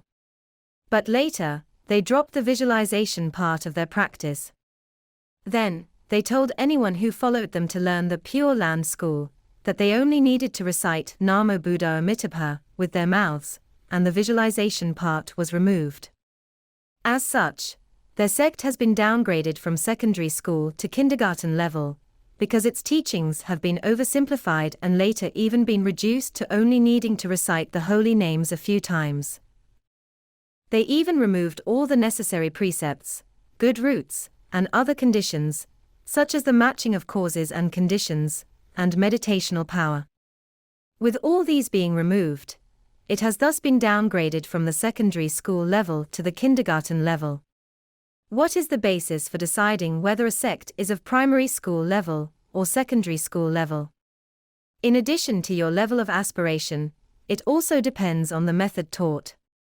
What kind of Dharma practice method is being taught? Suppose you have analyzed the method and found that it has no way of revealing your intrinsic awareness, and will only trap you in. In that case, you will find that its positioning will immediately become different, and may not belong to the secondary school level. The university level refers to esoteric Buddhism, because it has some actual practices and teaching methods, all of which need to work with the visualization practice. So, it is very practical and different. What is considered the postgraduate school level? It is the great perfection. Do not think that just because you practice esoteric Buddhism means that you know the great perfection. Neither does it mean that you will understand emptiness, neither existence nor voidness, or will definitely attain Buddhahood. It is not necessarily so. There are some ritual sadhanas in esoteric Buddhism that teach emptiness. The same ritual can train you to go to Buddha's pure lands, or even attain Buddhahood. The question is that if you want to attain Buddhahood, you must understand emptiness. The application of emptiness is the core, and only the great perfection teaches the most practical way to truly master the application of emptiness, because it has many oral pith instructions to assist you. If you only read the Heart Sutra and the Diamond Sutra, it is fundamentally only a theoretical understanding. You may not truly understand it. Although I have explained as much as possible to you, you will still not be sure how to apply it. You only know how to apply it a little bit, but not before I explained it in detail. It already requires me to explain in such detail for you just to understand it. This means that for you to know how to apply it, I will need to teach you in greater detail in countless future lectures. But if you want to complement your practice with more oral pith instructions to help you quickly, you must understand the great perfection. Otherwise, you will be missing a lot of things. Although I will try my best to explain the oral pith instructions for you, I can only teach them to my own disciples. And so only part of them can be disclosed to you. So, suppose you say, I won't seek refuge from you, then. I'm not going to your place to learn from you. It is enough to just watch your lecture videos on YouTube. There will still be a huge difference. But I have already helped you shorten many Asamkhya Kalpa, at least. Perhaps you will succeed in just half an Asamkhya Kalpa. It is impossible to make it faster. But these are all up to the individual's own causes, conditions, and personal choice. We call the whole of this Mahayana, or great vehicle. Why? Because its vehicle is bigger. Why? Because it contains compassion and bodhicitta, willing to save others. So, the fact that they can use their vehicles to carry people, take them away, and let them be liberated from the control of samsara, is the reason why they are called the secondary school, university, and postgraduate school. It is because they have compassion and bodhicitta. These compassion and bodhicitta enable you to restore the great ability of your intrinsic awareness. So, their vehicles are bigger, which is why they are called Mahayana Great Vehicle, and considered the secondary school level and above. Unless you deliberately cut down what the Buddha said to form a sect to deceive sentient beings, there is no way you will become the kindergarten level. As for Hinayana, why is it considered the primary school level? This is due to its smaller aspiration, to save only oneself. Furthermore, the highest level it can reach is only the 5 heavens of non-returning, not entering into the Dharma realm. Because it cannot enter into the Dharma realm, it is of the primary school level. That is the reason. You can review the lecture video entitled The Classification of Dharma Practice in Buddhism on our YouTube TV channel of Dudjom Buddhist Association International for a detailed explanation. There are comprehensive step-by-step analyses for you to understand the classification easily. It is not because I am partial towards these that I dislike Hinayana and classify it as such. It is not because of this reason. Hinayana is very good. They also practice the holy Dharma in a down-to-earth manner and excel at cultivating the mind of renunciation. So, it is not a question of like or dislike. Neither is it a matter of favoring any one thing. It is based on rational analysis of the number of elements they possess and the effectiveness of these elements to determine the differences. Now back to another question asked by this Dharma believer. He said, although we have the mysteries in between lifetimes, and it would be difficult to know whether we could learn Buddhist holy Dharma in the next life, why must we attain Buddhahood?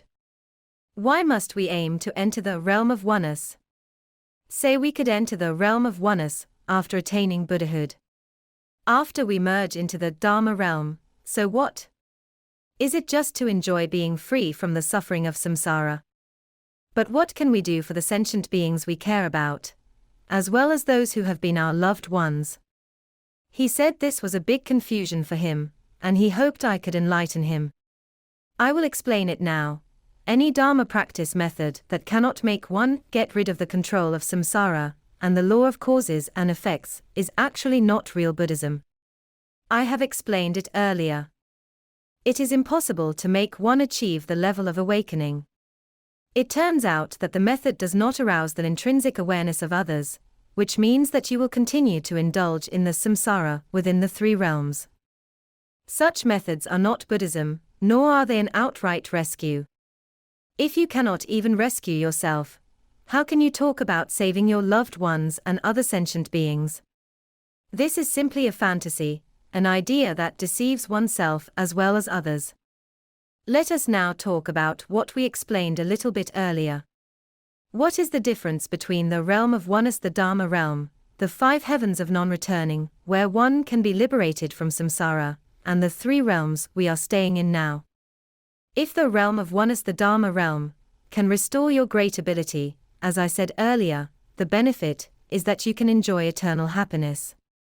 As long as you stay in the Dharma realm, you can always enjoy endless happiness. That kind of happiness is indescribable. You will know from reading the Heart Sutra, no old age and death, nor ending of old age and death. There are absolutely no such things as getting old, death, and reincarnation. You can enter and exit between the three realms and the Dharma realm without being subject to the control of continuous reincarnation.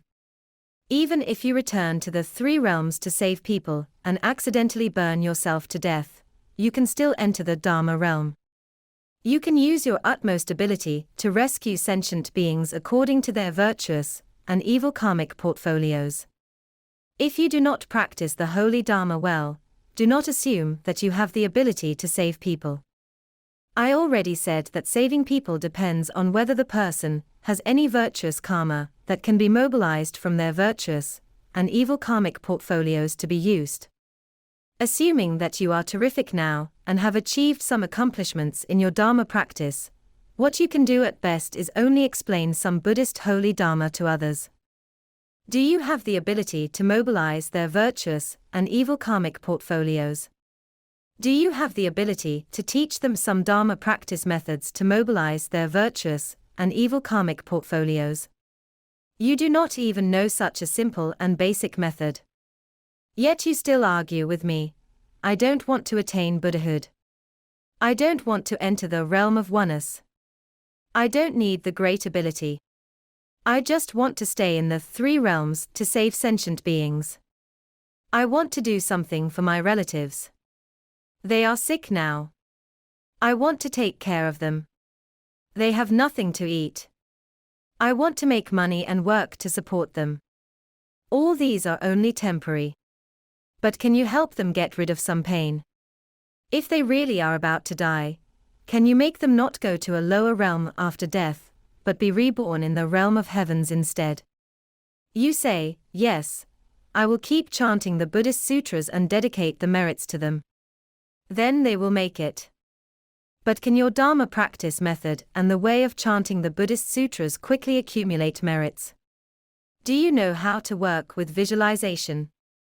You need to work with visualization to quickly accumulate virtuous merits.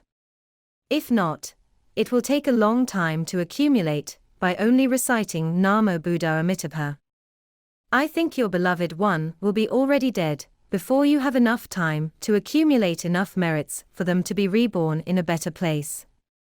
And then they will fall into the three lower realms according to their virtuous and evil karmic portfolios. Then how could you possibly still have the ability to save them? Do you know how much you will suffer by watching your loved ones fall into extreme pain because of your lack of abilities? You will indeed suffer a great deal. Such painful emotional harassment will make you lose even your meditational power, a little success you have gained from your Dharma practice. This is called dragging each other down. You will both get into trouble. Why are you putting yourself in such a position? Why do you not make a bigger wish to attain Buddhahood and regain your great ability before coming back to save your relatives, friends, and sentient beings? Once you have the great ability, you can look at their virtuous and evil karmic portfolio. It turns out that you are short of some virtuous karma. I'll help you pull out some virtuous karma so you can hang on for now, but they are still too little. I'll teach you a method during this gap. Hurry up and use this speedy method that works with visualization to accumulate some virtuous karma quickly. Then you can save yourself. If you are a Buddha, you will have the ability to do this. Of course, it will work only if this relative is willing to listen to you. Suppose they ignore you after you teach them the method and help them hang on by pulling out all their virtuous karma. When their virtuous karma is exhausted, they still ignore you and do not continue following your method to work with visualization.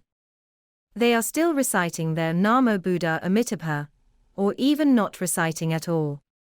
Then, there is nothing you can do. It is useless teaching them. It is like how I often advise sentient beings of the high failure rates of these methods now. But you still believe in the person who taught you initially, not me. Then I still cannot save you. My responsibility is just to tell you the truth. As for how to choose, the decision is yours. Nevertheless, you must attain Buddhahood, so you will not be saddened by your relatives falling into great pain due to your inability to help. Therefore, we must make a grand wish, Anuttara Samyak Sambodhi, to attain Buddhahood. We must arouse our bodhicitta. Well, what if you have the ability to be liberated from samsara? As I said earlier, once you come out in the hope of saving your relatives and friends, you will get into trouble yourself at any time. Once you are in the three realms, again, as I said earlier, you are not even capable of teaching them how to save themselves. So how can you still argue against attaining Buddhahood? How disappointed the Buddha would be hearing you say this. He would wonder how you could be deluded by others to the extent you are today. Because I know that there are many Dharma preachers out there. It is really miserable. They have severely harmed sentient beings. They often tell sentient beings, "I'm so great. I'd learn from Bodhisattva Ksitigarbha. If I do not go into the hell realm, who would be willing to go into the hell realm? I don't want to enter into Mahaparinirvana. I wouldn't enter into the realm of oneness. I wouldn't attain Buddhahood. I want to stay in the three realms to save people. Only then will I be great." Who says one cannot re-enter the three realms to save people after attaining Buddhahood? After attaining Buddhahood, you can exit from the Dharma realm and return to the three realms to save people. By that time, you already have great ability and will not be burned to death. If you are burned to death, you can always return to the Dharma realm and then come out again to form another body to save people. Why don't you use a permanent method to save people instead of a temporary method? Why don't you use the wisest way to save people instead of the most foolish way? Why did you listen to and believe in the Buddhist holy Dharma taught by others? They told you that you are great only if you do not enter into the Dharma realm to attain Buddhahood. It is not great at all, it is foolish. And it is called foolhardiness. Then you might question, are you saying that Bodhisattva Ksitigarbha is not good enough? Bodhisattva Ksitigarbha's highest ability can only enable one to get to Trayastrimsa, 33 heavens, but not to the higher level heavenly realms. Also, Bodhisattva Ksitigarbha still needs to look into your virtuous and evil karmic portfolio when he comes to save you. He teaches the sentient beings Buddhist holy Dharma in the hell realm. He has the ability to withstand the heat and cold of hell. Do you have that ability? You want to make a vow to become like Bodhisattva Ksitigarbha. What level have you reached in your current Dharma practice? How arrogant! You say you do not wish to become a Buddha, but Bodhisattva Ksitigarbha. Only mention it if you could become one, if not, forget about it. Now you keep persuading others not to resolve to attain Buddhahood. Are you not asking them to suffer the pain of the cycle of karmic existence forever? If this is not called committing evil karma, what is it called? The Buddha kept urging you all to be liberated from the cycle of karmic existence. It is you all who refuse to listen to him. As you are not up to the level, he had to teach some Dharma practice methods of provisional meaning for you to learn temporarily. He taught you the kindergarten and primary school levels, but the universities and postgraduate schools were also set up there. He hoped that you would upgrade in the future to those levels to be able to save yourselves, as well as the others at the same time. But now you make a vow that you would rather die than upgrade yourselves and attain Buddhahood. Is this the Buddha's fault or yours? Or is it because you have been deceived and have your minds poisoned too much by others that you have become a bit foolish? So, you all must think carefully. Do not be deceived by others anymore. Do not think that it is great only if you do not attain Buddhahood. You can still save people after attaining Buddhahood. It is not that one can only save people if one does not attain Buddhahood. I do not know how this kind of reasoning or theory came about. I only know it is this kind of nonsense that makes those people foolish. So, we must remember that we must find a way to restore our great ability and enter into the realm of oneness to attain Buddhahood. What would happen if you came out later to save others after attaining Buddhahood? Then you would be fine. And they would also get the most benefit. Then it would be great. So, remember, If you want to have great ability, you must attain Buddhahood. If you have only moderate ability, you will enter the 5 heavens of non-returning, but there is no guarantee you can re-enter there after coming out. If you have little or no ability, you will stay in the 3 realms, just as persuaded by others.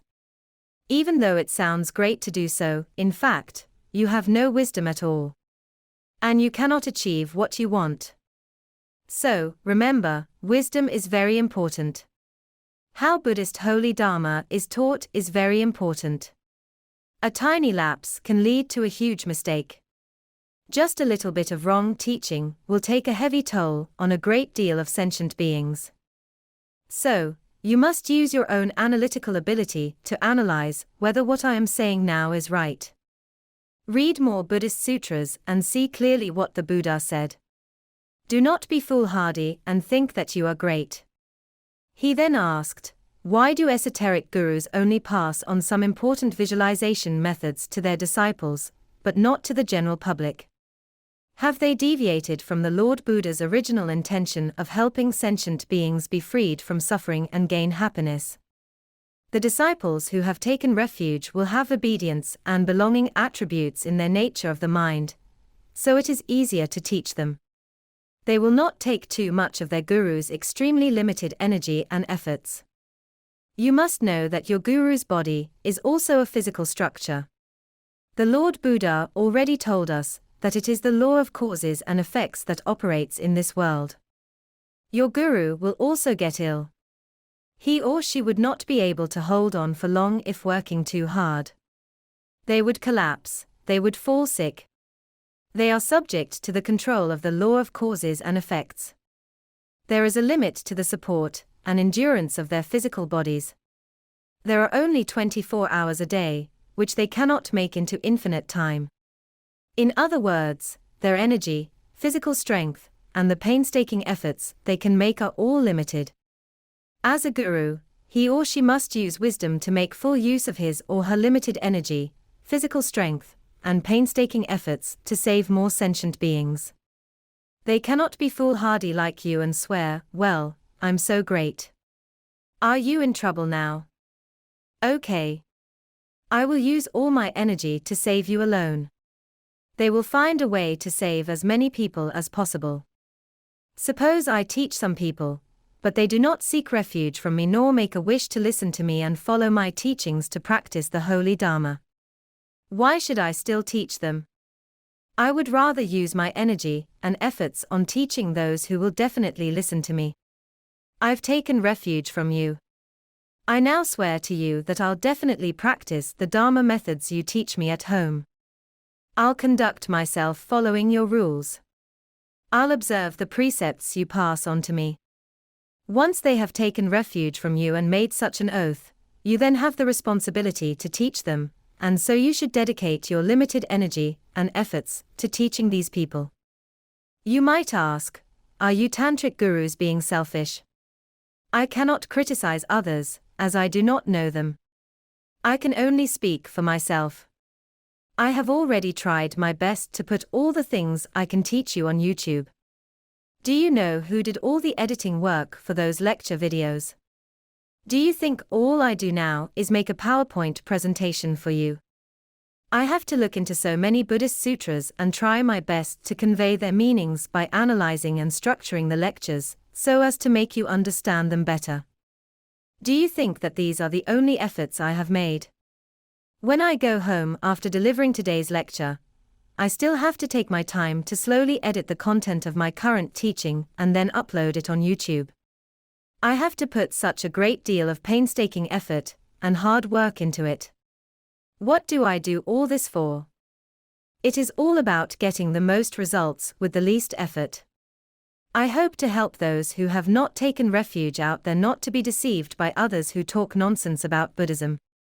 They have been fooling people for more than 1,000 years, yet they continue doing so. I do not want people to be fooled like this, which is why I use this kind of method and make such a great effort. But I can answer this person's question now. Why must a guru only teach those disciples who have taken refuge from them? This is one of the reasons. The second reason is to keep it secret. Why is esoteric Buddhism called so? Esoteric means secret. Many of the practice methods it teaches cannot be disclosed. It is not that there are any unspeakable seamy side, scandals, or dirty secrets to it. No.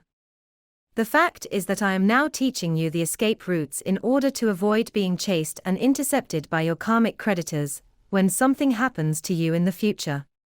So that you can smoothly make use of your virtuous karma to get to the Buddha's pure land, or even attain Buddhahood.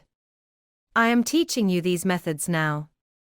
If your karmic creditors, many of them are from the spiritual realm and capable of reading your mind. They can follow you even if they cannot read your mind, as those with lower abilities do not know how to read minds, yet they can still stand by your side to eavesdrop, or look at what you are doing. That way they can guess what you are going to do. If you open your practice manuals to practice the holy Dharma without hesitation, you will let them see the ritual texts. They will surely know your escape routes, so they will know how to intercept you. For example, you like to visualize Bodhisattva Avalokitesvara very much.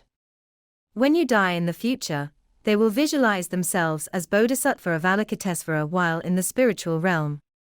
They have this kind of ability. The ghosts have great supernatural powers.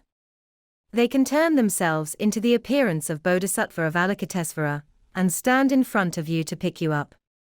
You will happily go with them. But the truth is that they are not the real Bodhisattva Avalokitesvara. So, you will be taken away and trapped by them. They can then continue to take revenge. Think about it. If you reveal your escape routes to others, how dangerous would you be? So, can a guru teach in public whatever they teach their disciples, including what to visualize? Of course not. This is just a very simple and basic example. There are many more details involved in the visualization practice, which are all the secrets to the escape routes. Once disclosed, they will be dismantled by those karmic creditors. Wouldn't this do serious harm to sentient beings as well as the disciples who are being taught? So, they must not be disclosed. Therefore, when teaching disciples, we will tell them, you must not teach others when you have not yet reached that level and have no such causes and conditions as well as the qualifications. If you do, you will cause great harm to others and yourselves, as well as the Dharma practice method itself. What will happen to the Dharma practice method? It will become ineffective. In fact, tons of tantric practice methods have already become ineffective. Why have they become ineffective? Because a lot of people have revealed the secrets. Then the method, the escape route, has to be abolished immediately. Why? Because it will no longer work. So, many practice methods have already failed. It is just that you are not aware of it. So, when I teach my disciples now, I will try to teach them the most straightforward and effective methods to help them, not those that have already become ineffective. I will not teach those methods that no longer work. Otherwise, it will only waste their energy in Dharma practice. This is the answer to this Dharma believer's question. If we lose some wisdom and sanity in order to help sentient beings, but instead cause more harm to them, this is a kind of ignorance of foolhardiness, not true wisdom. Your purpose is to save them. What is the Lord Buddha's original intention of saving sentient beings from suffering? The original intention is to save them, not to harm them. If that is the case, you cannot casually teach others these visualization practices casually. Only in this way can we truly follow the original intention of the Lord Buddha. In fact, there is an oath between a guru and a disciple, which is called samaya in esoteric Buddhism. This is a vow, oath, or covenant. Many people are not aware that such a covenant exists when they seek refuge from the gurus. Since you are unaware, I will explain it to you in detail now. Why can a tantric guru only teach those visualization practices to their own disciples, but not to outsiders? One of the reasons is that there is an oath between them. What is this samaya or oath exactly? You must know it. Otherwise, when you take refuge from a guru in the future, you will still be unaware that these oaths are already there once you have taken refuge. Yes, once you have taken refuge, these oaths will automatically exist. What does it mean by taking refuge? It is belonging and obedience to this guru. I solemnly declare that I mean the real guru. As this Dharma believer said, his previous impression of esoteric Buddhism was very bad, terrible indeed. He has only recently changed his views after listening to my teachings. This shows one thing: many esoteric gurus are unqualified. What kind of gurus are unqualified? Those who often confer empowerments to strangers, always speak of supernatural powers, and teach very little Buddhist holy Dharma to enlighten people to analyze and arouse their wisdom and intrinsic awareness. Those are unqualified gurus. They barely preach any Buddhist holy Dharma. This is called practicing the Dharma blindly. What I am referring to now is a real guru. Once you have taken refuge from a real guru, you are already pledging belonging and obedience to them. The oath already exists. Suppose your guru asks you to do something that they think is truly necessary, with sufficient and reasonable grounds. Yet, if the disciple fails to obey, the relationship with each other will be broken. This covenant will be broken, which is tantamount to the breach of an oath. The consequence is that the failure rate of this disciple in his or her Dharma practice will be very high. If he or she falls into lower rebirths because of this, then the guru will no longer be held responsible to rescue him or her. The oath is supposed to be that you are willing to listen to and follow my teachings. When I teach you how to practice the holy Dharma and how to keep the precepts, you will do your best to follow. There are things that I think you ought to do, such as planting virtuous merits. If you refuse to do so, this is called breaking the oath. Once the oath is broken, the guru who originally has the responsibility to save you is no longer held responsible. You have the responsibility to belong and obey, while your guru has the responsibility to protect and save you. But it has become unnecessary now. Now I will talk about a very important case. This case can clarify a lot of your doubts. This important case is recorded in Chapter 12a, on Bodhisattva Kasyapa, of the Mahaparinirvana Sutra. There was a bhikshu named Sunaksatra, who was said by some to be the first son of the Lord Buddha when he was the prince, while Rahula was said to be his third son. However, some believed that was not the case and claimed that bhikshu Sunaksatra was only a cousin of the Lord Buddha.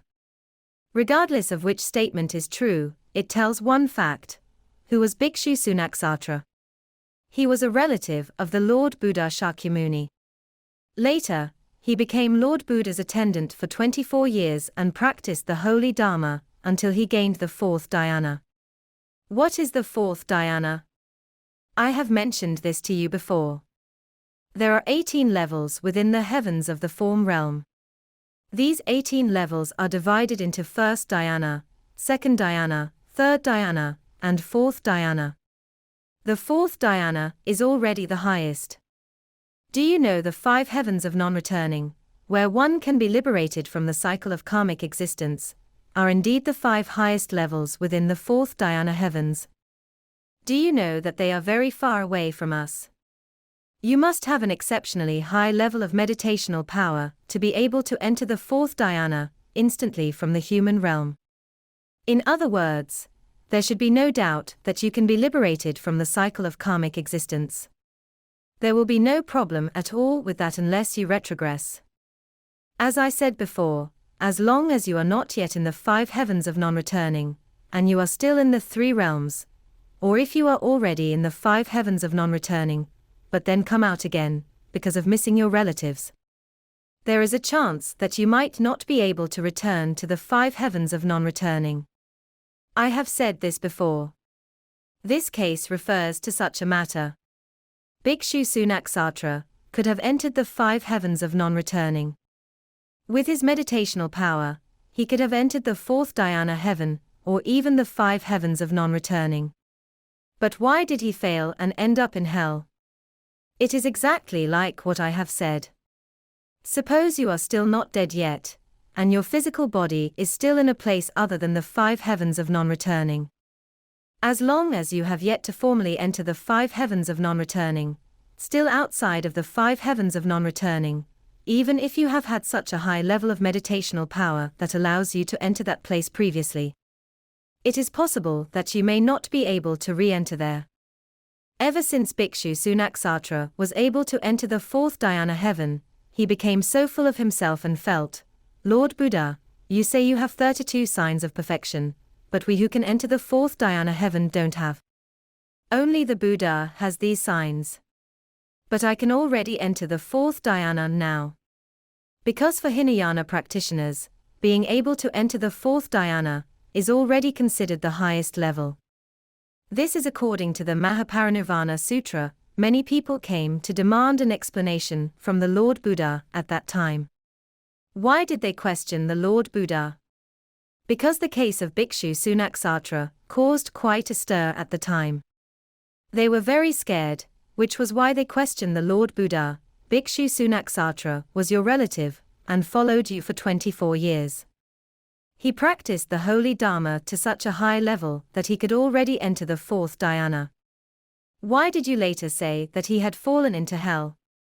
So, they were frightened, and this caused panic. This sutra states how the Lord Buddha answered the questions one by one. As you would imagine, the questions were very sharp. I feel that given the honorable status of the Lord Buddha, the disciples would not have dared to ask such questions, yet they did. It means that there were a lot of things they did not understand, and their faith in the Buddha was still limited. That is why they asked these questions. Their words were sharp and got to the point. That was how they questioned the Lord Buddha. So, the Lord Buddha Shakyamuni had to answer. His answers were in line with what I said earlier. I did not make them up. It is all based on the Buddhist Sutra. The Lord Buddha said that since Bhikshu Sunaksatra was able to enter the 4th dhyana heaven, he believed that he had a very high level of meditational power, and so he should be on an equal footing with the Lord Buddha. He thought to himself, we're both on the same level, but you deceived me by claiming that there is a Dharma realm, where one can enter into the Mahaparinirvana. You claimed there is a Dharma realm, and you say you are a Buddha with 32 signs of perfection. But I'm your attendant. I've been taking care of your daily life and diet and looking after you 24 hours a day. I don't think you have the 32 signs of perfection. You are lying to me. The sutra also states what Bhikshu Sunaksatra said when questioned by others. Some told him, the Lord Buddha can know the past and the future. Why is he not a Buddha? Bhikshu Sunaksatra answered them, he isn't a Buddha. He lied to you. He's a fortune teller, so he knows your past and future. It's not because he's a Buddha. According to the sutra, the Lord Buddha Shakyamuni explained why Bhikshu Sunaksatra fell into hell. It was not me who made him fall into hell. It was all due to his own arrogance, feeling that he was at the same level as the Buddha. Moreover, he criticized the 32 signs of perfection and the Buddha as false. He went around saying that there was no Buddha. He even said there's no such thing as Buddhist holy Dharma. The Lord Buddha continued, Bhikshu Sunaksatra thought he only needed to sit for meditation to enter the 4th dhyana heaven. For him, the 4th dhyana heaven is already the highest, where one can be liberated from the cycle of karmic existence. He said, I've once entered that realm. I know there is no Buddha in that realm. There is nothing at all. There are no causes and effects, either. I've been to that realm and observed it. How can there be such things as causes and effects? I've observed all the places, while being in the 4th dhyana heaven, with my own meditational power. How can there be causes and effects? So, he violated a lot of precepts. The Lord Buddha tried to teach Bhikshu Sunaksatra, but instead of listening, he slandered and scolded the Buddha. The Lord Buddha told him, "If you continue to say things like this, you will end up in hell." He became even angrier, and then went around speaking ill of the Buddha. "I am his disciple. He tricked me into being his disciple and attendant to serve him. I'm at the same level as him. Why can he sit over there with such honor while all I can do is serve him? In fact, he lied to all of you about everything. Why do I hate him? He even said what I'm telling now is false. I've really entered that realm and verified it, yet he claimed the state I've experienced to be false. He's jealous of me for attaining such a high level.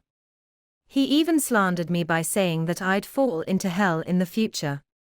These are indeed curses. Think about it. He not only cursed his own relative, but also cursed his own disciple who had served him for 24 years. Don't you think he is wrong?" So, Bhikshu Sunaksatra scolded his guru everywhere. As you know, the Lord Buddha Shakyamuni was his guru, yet he scolded his own guru everywhere. What responsibilities does a guru have? A guru is not just an ordinary virtuous teacher. They are not simply someone who teaches you the correct Buddhist holy Dharma. They even bear the responsibility of rescuing you. Bhikshu Sunaksatra had already taken refuge from Lord Buddha Shakyamuni, so the Lord Buddha really wanted to save him. The Lord Buddha urged him not to continue to behave like this. Otherwise, even he could not save him. Bhikshu Sunaksatra became even angrier. He was even more furious. He said, "Now you even refuse to take on the responsibility of saving me? After being done cursing me, you're telling me now you won't save me? Do you have any compassion at all? How could you declare in advance that you're not going to save the disciple when he's about to die and even curse him for going to hell? Is it all because I'm able to enter the fourth dhyana heaven now, so you are jealous of me?" The Lord Buddha Shakyamuni really wanted to persuade Bhikshu Sunaksatra, but kept failing. Hence, the Lord Buddha Shakyamuni said in the sutra that Bhikshu Sunaksatra had already become an ekantaka, whose good roots were being cut off forever. Let us take a look at what ekantaka means.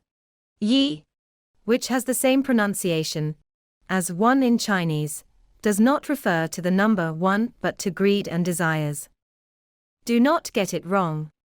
Ekantaka refers to someone who does not believe in nirvana because of their greed and desires. They also feel that nirvana is not a big deal. They do not like it. They have no interest in entering into nirvana. Nowadays, some who preach Buddhist holy Dharma only urge people not to envy nirvana, that is, not to envy entering into the Dharma realm, and not to envy the attainment of Buddhahood. I tell you all, everyone needs to resolve to have great compassion. We must be as brave as Bodhisattva Kshitigarbha. As long as the hell realms are not empty, I shall not attain Buddhahood. If I do not go into the hell realm, who would be willing to go into the hell realm? They said such things to deceive sentient beings. In the future, all of them will go to hell, which will be really miserable. It will increase the burden on Bodhisattva Kshitigarbha. It is truly miserable. So, do not listen to them.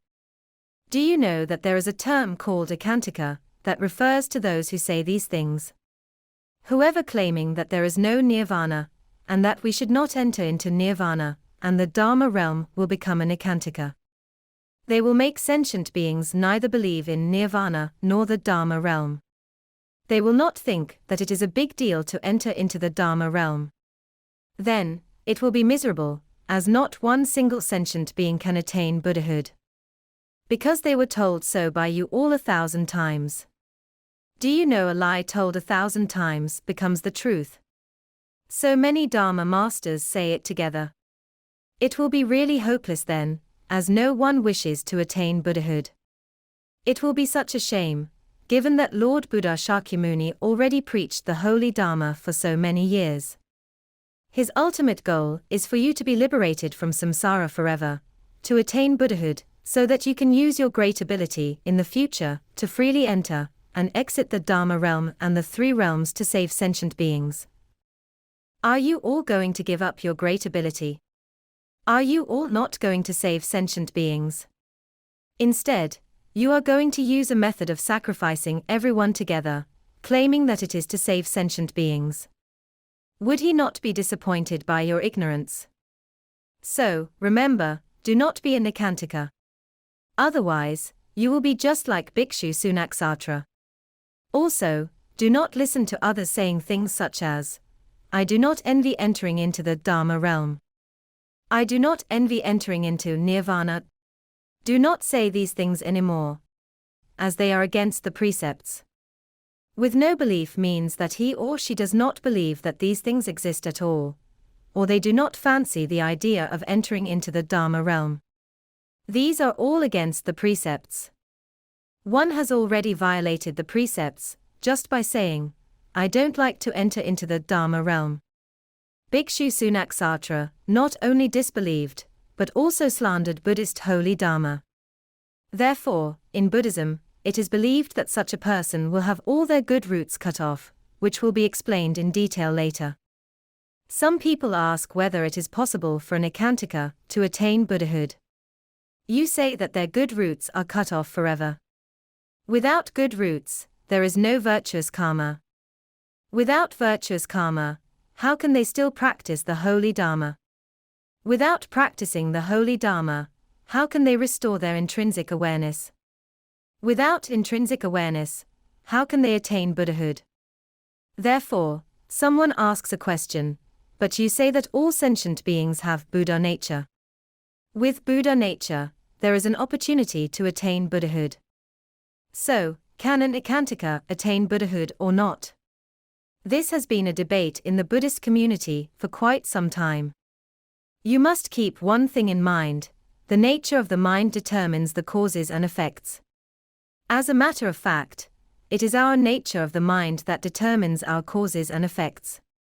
There is a mind training series on our YouTube channel with 7 episodes, all of which talk about why the nature of the mind will determine your causes and effects. If your nature of the mind is good, you will be good. If your nature of the mind is terrible, you will be terrible. It is as simple as that. If your nature of the mind believes that there is no Dharma realm, then it will become true that there is no Dharma realm, because everything comes from the mind. Do not expect you will ever restore your great ability in this lifetime. But you said that I have Buddha nature. The Lord Buddha said that we all have Buddha nature. Yes, it is true. But it is you yourself who burn your bridges. You have cut off all your paths. You tell and convince yourself that there is no such thing as Dharma realm. No, I believe there is. But I do not envy Nirvana. It is just that I do not envy entering into the Dharma realm. This, again, has planted another seed in your mind. I do not wish to enter into the Dharma realm. You say you do not want to enter into the Dharma realm. However, everyone will have an opportunity to enter into the Dharma realm after death, at least once. Then you will definitely fall back out of it. Because in your mind, you have already said that you do not envy entering into the Dharma realm. This thought alone can make you fall out of the Dharma realm. This means that you will never awaken.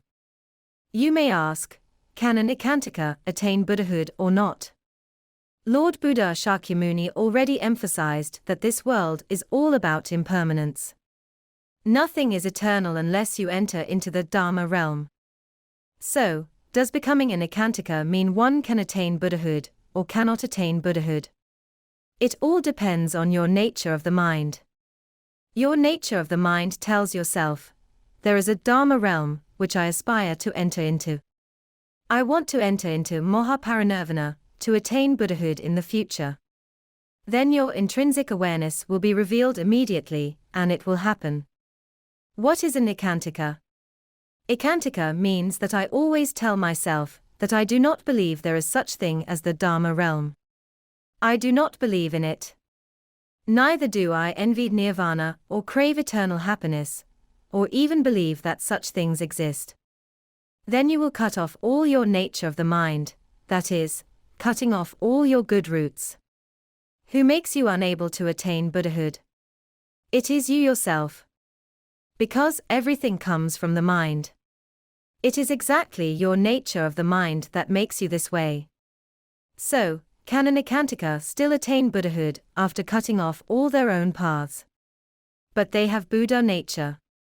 So what if they have Buddha nature? If it cannot be revealed, they still cannot attain Buddhahood.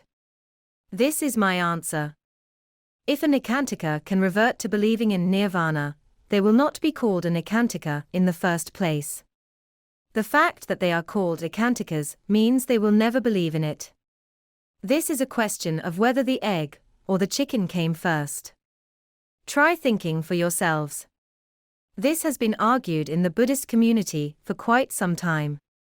Well, if a sentient being has the following behaviors, it means that they are moving towards the evil behaviors of an Ekantika. As I said earlier, do not listen to others who talk nonsense, saying that they do not envy nirvana, and that they will never enter into the Dharma realm. Otherwise, you are done. Firstly, suppose someone slanders Buddhist holy Dharma with rude and dirty words, yet they do not feel ashamed at all for such mistakes, and they never admit their mistakes and never repent. Or suppose someone commits the 4 major offenses of killing a human being, stealing, adultery, and lying about one's level of insight or spiritual attainment, and the 5 cardinal sins of patricide, killing one's father, matricide, killing one's mother, killing an arhat, shedding the blood of a Buddha, injuring a Buddha, and destroying the harmony of the Sangha. After committing these offenses or sins, they neither feel scared nor ashamed at all, and they never admit their mistakes. Or they do not have the slightest sense of protection and care for Buddhist holy Dharma, and they often openly criticize, slander, and undermine Buddhist holy Dharma. Or they would say, there is no Buddha, holy Dharma, or Sangha. Buddha and holy Dharma are both fabricated. All these people will become Ekantikas eventually. Why? Because their nature of the mind is moving towards this way. Whether they have reached 100% will vary from individual to individual, but they are already moving towards that direction. So we call it a tendency towards Ekantika. One day they will be 100% Ekantika, after burning all their bridges. So now Lord Buddha Shakyamuni said in the sutra that Bhikshu Sunaksatra had already become an Ekantika, with all his good roots being cut off forever. After the death of Bhikshu Sunaksatra, Venerable Ananda took over his place as the attendant to serve the Lord Buddha. Bhikshu Sunaksatra suffered an evil death later, meaning he died tragically. He first fell into the realm of hungry ghosts. But he still felt that the Lord Buddha was cursing him. Even when the Lord Buddha went to save him, he always resented the Buddha very much. As soon as he saw the Lord Buddha coming to save him, he would cover his ears and refuse to let the Buddha save him. He felt that the Lord Buddha did not mean well and must be thinking thought that he was not miserable enough now, and only came to drag him to a more miserable place. So, whenever he saw the Lord Buddha from a distance, he would turn away and cover his ears. Therefore, he fell into hell later. What is the reason for Bhikshu Sunaksatra's failure? I have said that there are 3 very important elements in the Dharma practice. One of them is meditational power. Think about it. What level did Bhikshu Sunaksatra's meditational power get to? The 4th dhyana, which is a very, very high level. But according to the sutra, Lord Buddha Shakyamuni answered his disciples' questions. They asked, Bhikshu Sunaksatra attained 4th dhyana in his Dharma practice. Why did he eventually fail to get to the 4th dhyana heaven, to be liberated from samsara, but instead fell into hell? Lord Buddha Shakyamuni replied, he could have entered the 4th dhyana heaven. But he later became friends with some evil teachers, that is, evil friends. I quoted the exact words from the sutra. Lord Buddha Shakyamuni answered the disciples' questions with these words. He said, on associating with the evil friends, he lost the 4 dhyanas. So, I am very worried that my disciples would also become like this, because nowadays, many Dharma preachers out there have made a mess with Buddhist holy Dharma preaching. I always tell them not to listen to other people's preaching indiscriminately. I am terrified of them. I also ask them to avoid randomly going to a Vajrayana Buddhist center to learn Buddhism. I am really scared of them, terribly scared. Why? Just take a look at the sutra. Such a good disciple, Bhikshu Sunaksatra, already practiced the holy Dharma to the level of 4th dhyana. The conclusion of Lord Buddha Shakyamuni's comments on Bhikshu Sunaksatra was, he knew some bad people, he listened to the so-called Buddhist holy Dharma taught by others and believed in what they said, but not in what his guru said. In the end, his so-called evil friends often instigated him. Why did they instigate him? Because he was the attendant to Lord Buddha Shakyamuni.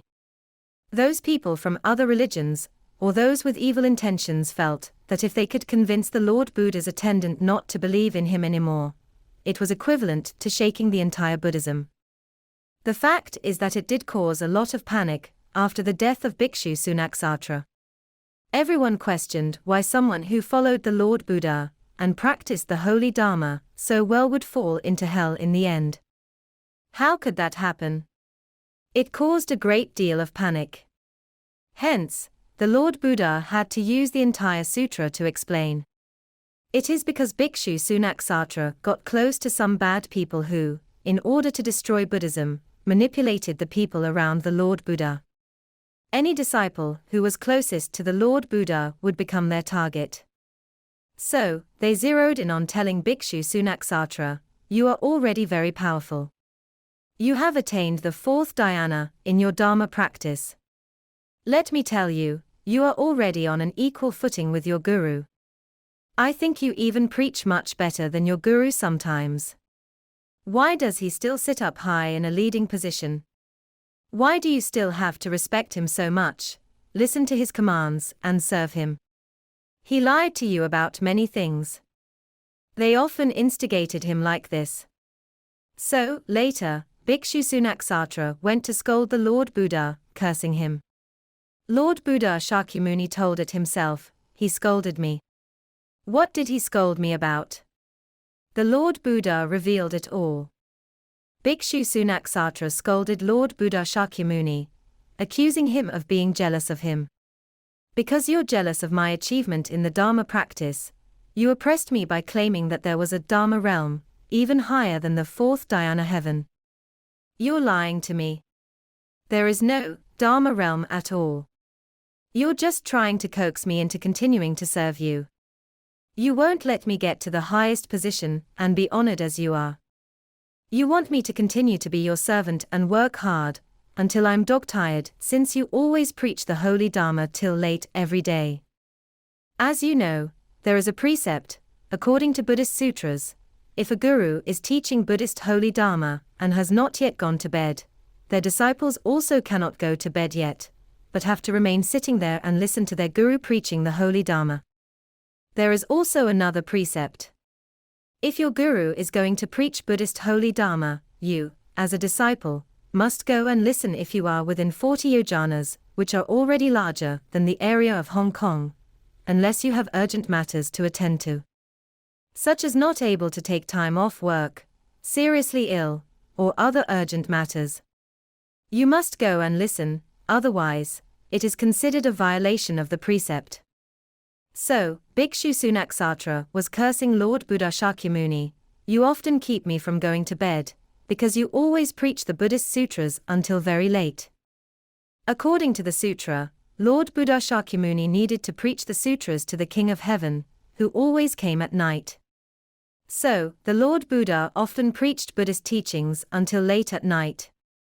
Therefore, Bhikshu Sunaksatra could not go to sleep and was furious about that. He felt that the Lord Buddha was abusing him on a long-term basis. Now you still want me to serve you. I've practiced the holy Dharma to such a high level. Yet you still want me to serve you.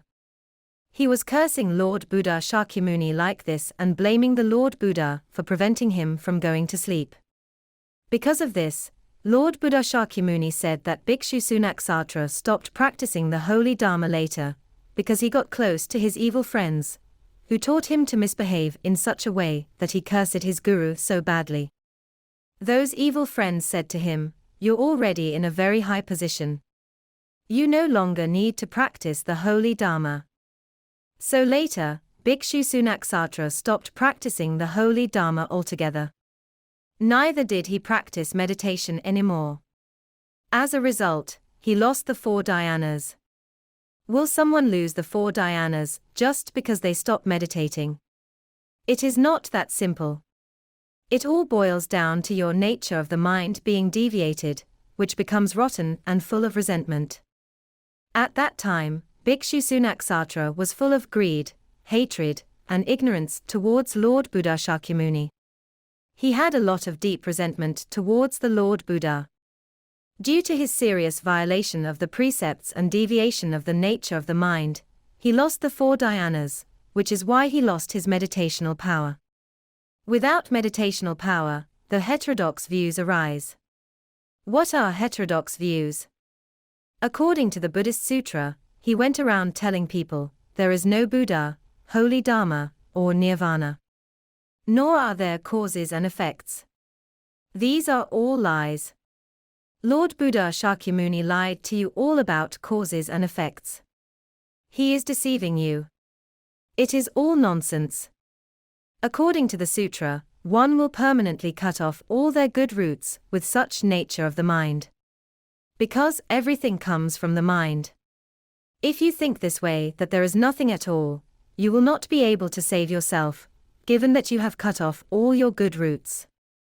Okay, let us take a look. In terms of meditational power, he went from high to none. What about wisdom? According to the Buddhist Sutra, he knew how to recite the Dvadasanga Dhammapravachanani. Do not get it wrong. As I said before, Dvadasanga Dhammapravachanani do not refer to 12 volumes of Buddhist sutras, but 12 genres of scriptures. He knew and could recite all the 12 genres of sutras that Lord Buddha Shakyamuni taught. But according to Lord Buddha Shakyamuni's comments, Bhikshu Sunaksatra knew how to recite, but did not understand them.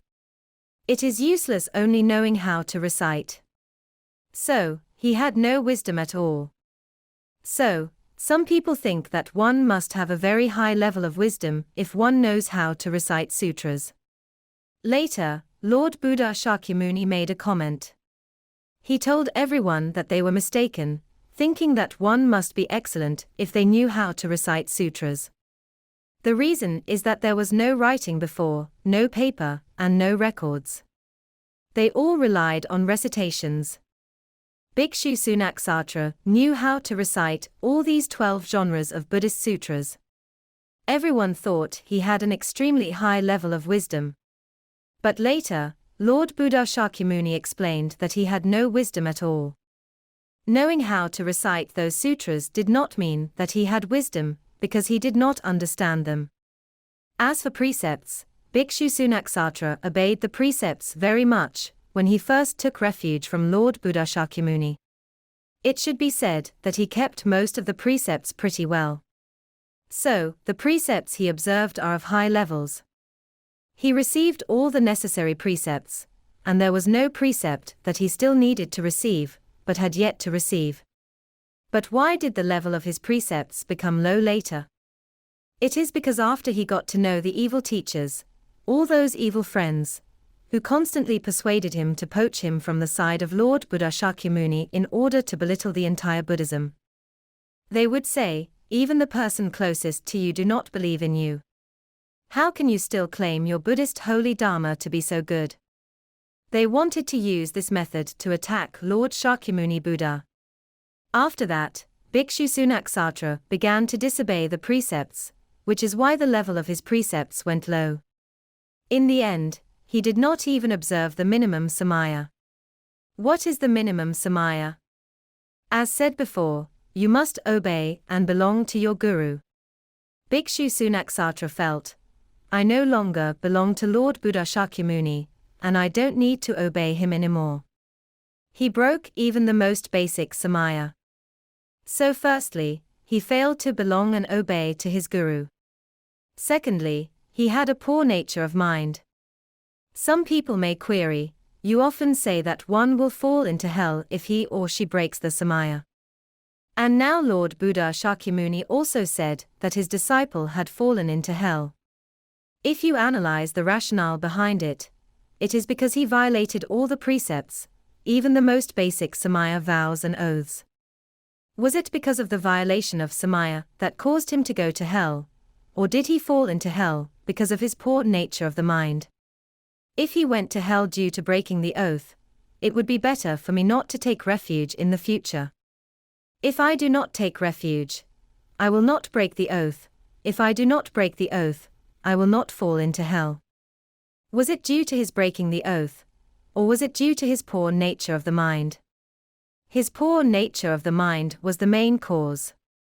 Without a good nature of the mind, one will still fall into hell regardless of whether one has taken refuge or not. Are you with me? It is a matter of the nature of the mind. But because he was a relative of the Lord Buddha, he served the Lord Buddha for 24 years. One deserves at least some credit for hard work, if not for great work. I have said that he dared not sleep if the Lord Buddha was still awake. He deserved some credit for his hard work, for he had made offerings to his guru. What kind of offerings? Serving his guru is also considered one of the offerings. He had practiced the holy Dharma diligently before. If not, how could he enter the fourth dhyana heaven? Now, even though he had fallen into the lower rebirth and become a ghost, he did not need to call for help.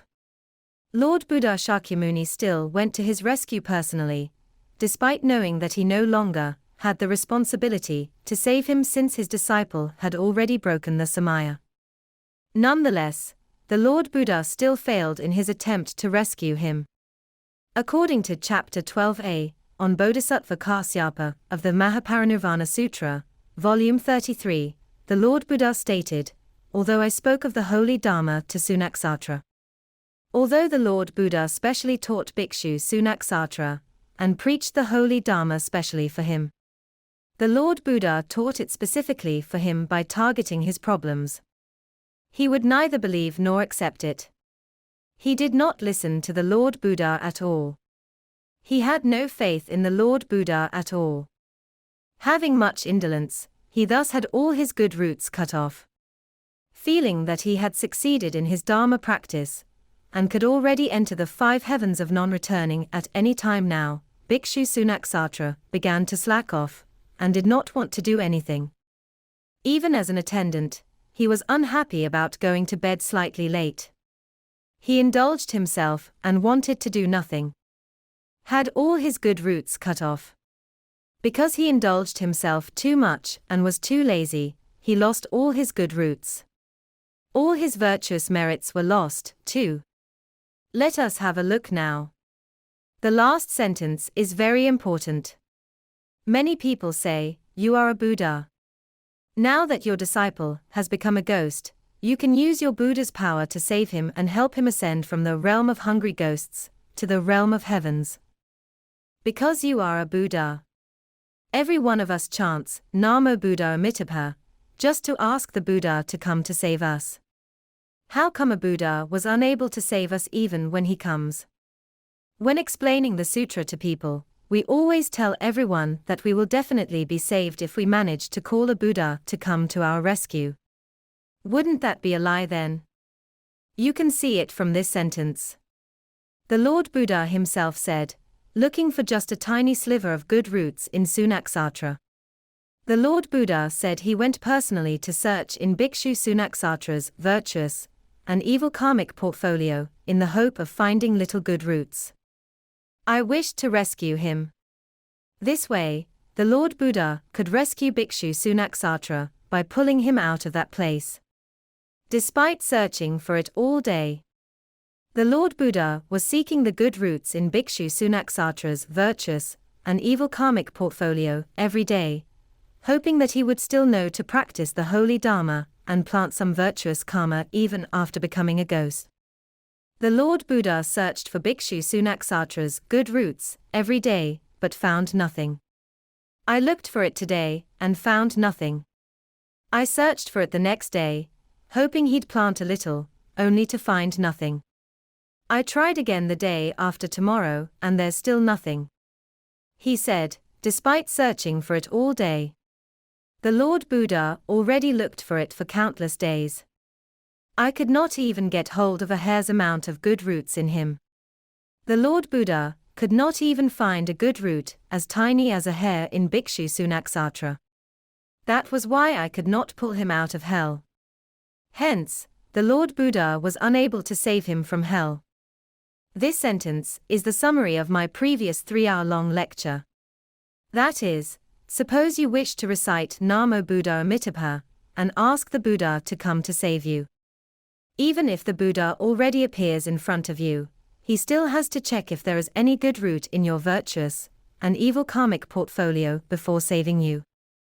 The Lord Buddha was now trying to save his own relative, who had served him for 24 years, made offerings to him, and had an oath between them.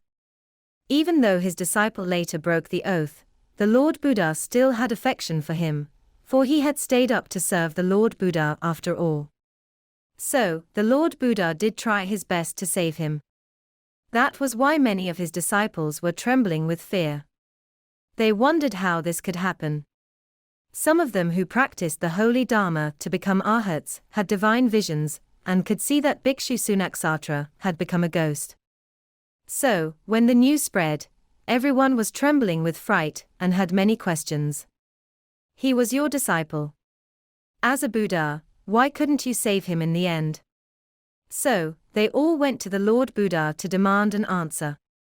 No, they actually went to make an inquiry, but the content of their inquiry was more like a demand for an explanation, for it was addressed in a very detailed way. They asked the Lord Buddha, "You say that all sentient beings have Buddha nature. But now you said that he was a Nikantika. Since you said that he was a Nikantika, why did you accept him to be your disciple in the first place? Why did you ask him to be your attendant to serve you? As a Buddha, you say you have the great ability to see the levels, capacities and dispositions of all people, and you can also see their pasts and futures. Then, surely you have seen Bhikshu Sunaksatra's future, and that he would eventually fall into hell and become a Nikantika, no matter how he followed you and practiced the holy Dharma. It means that you knew it. But why did you still want him to be your disciple, accept his refuge-seeking, and then put him by your side as your attendant?" They thought to themselves, without saying it explicitly, "No wonder Bhikshu Sunaksatra went around accusing you of framing and setting him up, and even cursing him." So, they fired these questions at the Lord Buddha. Do you think there is any difference between these questions and a forceful demand for an explanation? How did Lord Buddha Shakyamuni respond to them at that time? You will know from this sutra. Lord Buddha Shakyamuni replied, "You don't know this. His nature of the mind is terrible and erratic. He will believe in other people whenever he hears what they say. It is all because of his poor nature of the mind. He wanted to take refuge from me because it was a popular thing to do so. When a large number of people came to take refuge from me at that time, he jumped on the bandwagon. However, he is a relative of mine. A lot of my other relatives, who could be the heirs to the throne, also came to seek refuge from me. Every one of them had taken refuge from me. If I didn't accept Bhikshu Sunaksatra's refuge-seeking, he would destroy the entire Buddhism when he became the king in the future. All my disciples and I will also be destroyed by him. Therefore, in order not to let the Buddha, the Sangha, and the holy Dharma be destroyed by him, I had no choice but to accept him as a disciple." This was what the Lord Buddha Shakyamuni said in the sutra. Facing their demand for an explanation, he had to reply. This is how he answered their questions. He said, "So, I kept him by my side. Why? because I didn't want him to talk nonsense everywhere. So, I kept him by my side, hoping to teach him personally, and that he could listen to everything I say in person. As there was no video recorder, tape recorder, or someone taking notes back then, the Lord Buddha decided to keep Bhikshu Sunaksatra by his side. The Lord Buddha thought to himself, he could listen to my teachings personally. Would this lead to any changes in the slightest? Would I be able to change his destiny? Could his nature of the mind possibly be altered? Lord Buddha Shakyamuni said, although I knew the past, the present, and the future, and I also knew that he would become an Ekantaka, with all his good roots being cut off. But everything in this world is impermanent. Impermanence means that nothing is conclusive. Perhaps one day, he would suddenly awaken and regain his intrinsic awareness, so he would have a bit good root. Then he could have a chance to be saved. He said, I've really tried my best, but still failed in the end. Although I had many reasons to accept him as a disciple, the truth is that I wanted to make the last effort to save him. Lord Buddha Shakyamuni meant to explain to his disciples and let them know the hard work he put into this. The disciples asked again, don't you say that everyone has Buddha nature? But then you also said that he is an Ekantaka, with all his good roots being cut off forever. Could he still attain Buddhahood or not? Lord Buddha Shakyamuni replied, as I said, everything in this world is impermanent. But now his nature of the mind has become zero, with no good roots left. Given that, he has burned all his bridges. Under the circumstances, it is indeed impossible for him to attain Buddhahood. However, this world is impermanent. Would his nature of the mind suddenly change? The nature of the mind is uncertain, and there is a chance for it to change. I can't rule out this possibility. So, Lord Buddha Shakyamuni provided a very clear answer to them. It was all up to himself. That is why I often say, the nature of the mind determines the causes and effects. So, this was the comment of Lord Buddha Shakyamuni on Bhikshu Sunaksatra at that time. He told his disciples the reasons why Bhikshu Sunaksatra fell into the realm of hungry ghosts and later even fell into hell. It was because he indulged himself and became very lazy later. Then he got to know some evil teachers. He commented on Bhikshu Sunaksatra with these words. Later, the Lord Buddha felt that his disciples might not believe in him. What the Lord Buddha did next could already be considered going above and beyond the call of duty for the sake of his disciples. Finally, the Lord Buddha said to them, believe me or not, Bhikshu Sunaksatra has now become a ghost and will fall into hell in the future. But currently, his mental consciousness still remains in the river Niranjana. Some of you who have attained the divine vision in your Dharma practices will be able to see him. I will take you to the river Niranjana. You can ask him yourselves whether I have lied or made mistakes in what I have answered you now. Go ask him yourselves. He scolded me like that. Go ask him whether he had scolded the Buddha that way. You can thus imagine to what extent these disciples were panicking. They panicked so much that they already lost their heads while asking those questions. They went so far as to throw all sorts of sharp questions at the Lord Buddha. Things had become like that. In the end, Lord Buddha Shakyamuni, with the greatest compassion, said, I can take you to see him. So, the Lord Buddha really took his disciples to the river Niranjana. Those with divine visions did see Bhikshu Sunaksatra, who had become a hungry ghost standing over there. They also noticed that as soon as Lord Buddha Shakyamuni approached him, Bhikshu Sunaksatra immediately turned around and plugged his ears with his hands, meaning, I no longer wish to listen to anything you teach. Please stop saying a word. I will no longer believe in you. So, when the disciples saw what Bhikshu Sunaksatra had become with their own eyes, they only began to believe it was Bhikshu Sunaksatra's own fault that he fell into hell. It was not that the Lord Buddha refused to save him.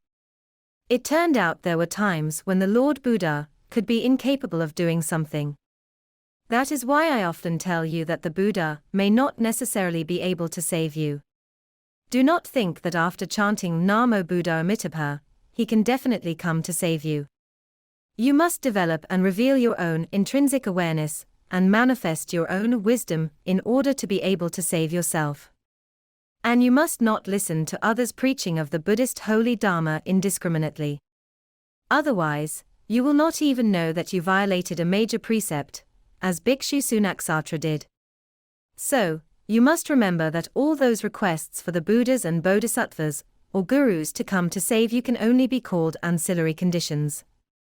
Only whether or not you can succeed in your own Dharma practice is the main cause. Also, remember that getting close to an evil friend is extremely frightening. I truly feel that Bhikshu Sunaksatra died miserably. He did very well initially, being able to follow Lord Buddha Shakyamuni. So, I often order my disciples not to listen to Dharma preaching everywhere.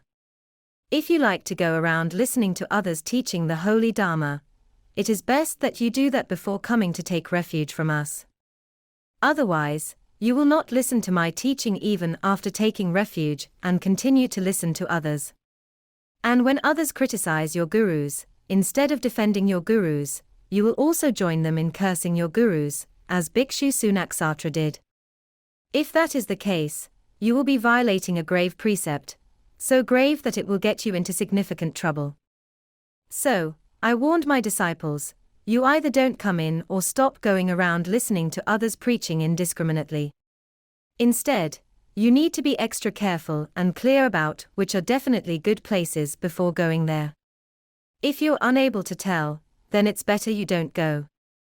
If you have not even finished learning what your gurus teach, and neither have you watched all the lecture videos on YouTube nor finished reading the Lake of Lotus, what's the point if you spend a lot of time and energy on studying other things out there? You will only make yourselves confused. So, you must remember, if you only think about reciting Namo Buddha Amitabha, thinking that the Buddha will undoubtedly be able to save you once he comes, this kind of thinking is tantamount to permanence. Wouldn't that become a sort of eternal law? That is, you will definitely be saved as long as a Buddha comes. But what did the Lord Buddha say? He said it was impermanent. If it were permanent, does that mean there were no causes and effects? Suppose the Lord Buddha came to save you and found that there were no good roots at all in your virtuous and evil karmic portfolio, yet he still insisted on saving you. By doing so, how could he still face your karmic creditors? Your karmic creditors would say, he owes me so much debt and is supposed to go to hell in the first place. Why do you still want to save him? He has no good roots at all, yet you still want to save him. As a Buddha, aren't you violating the law of causes and effects now? Doesn't he need to receive any retribution for the evil causes he's planted?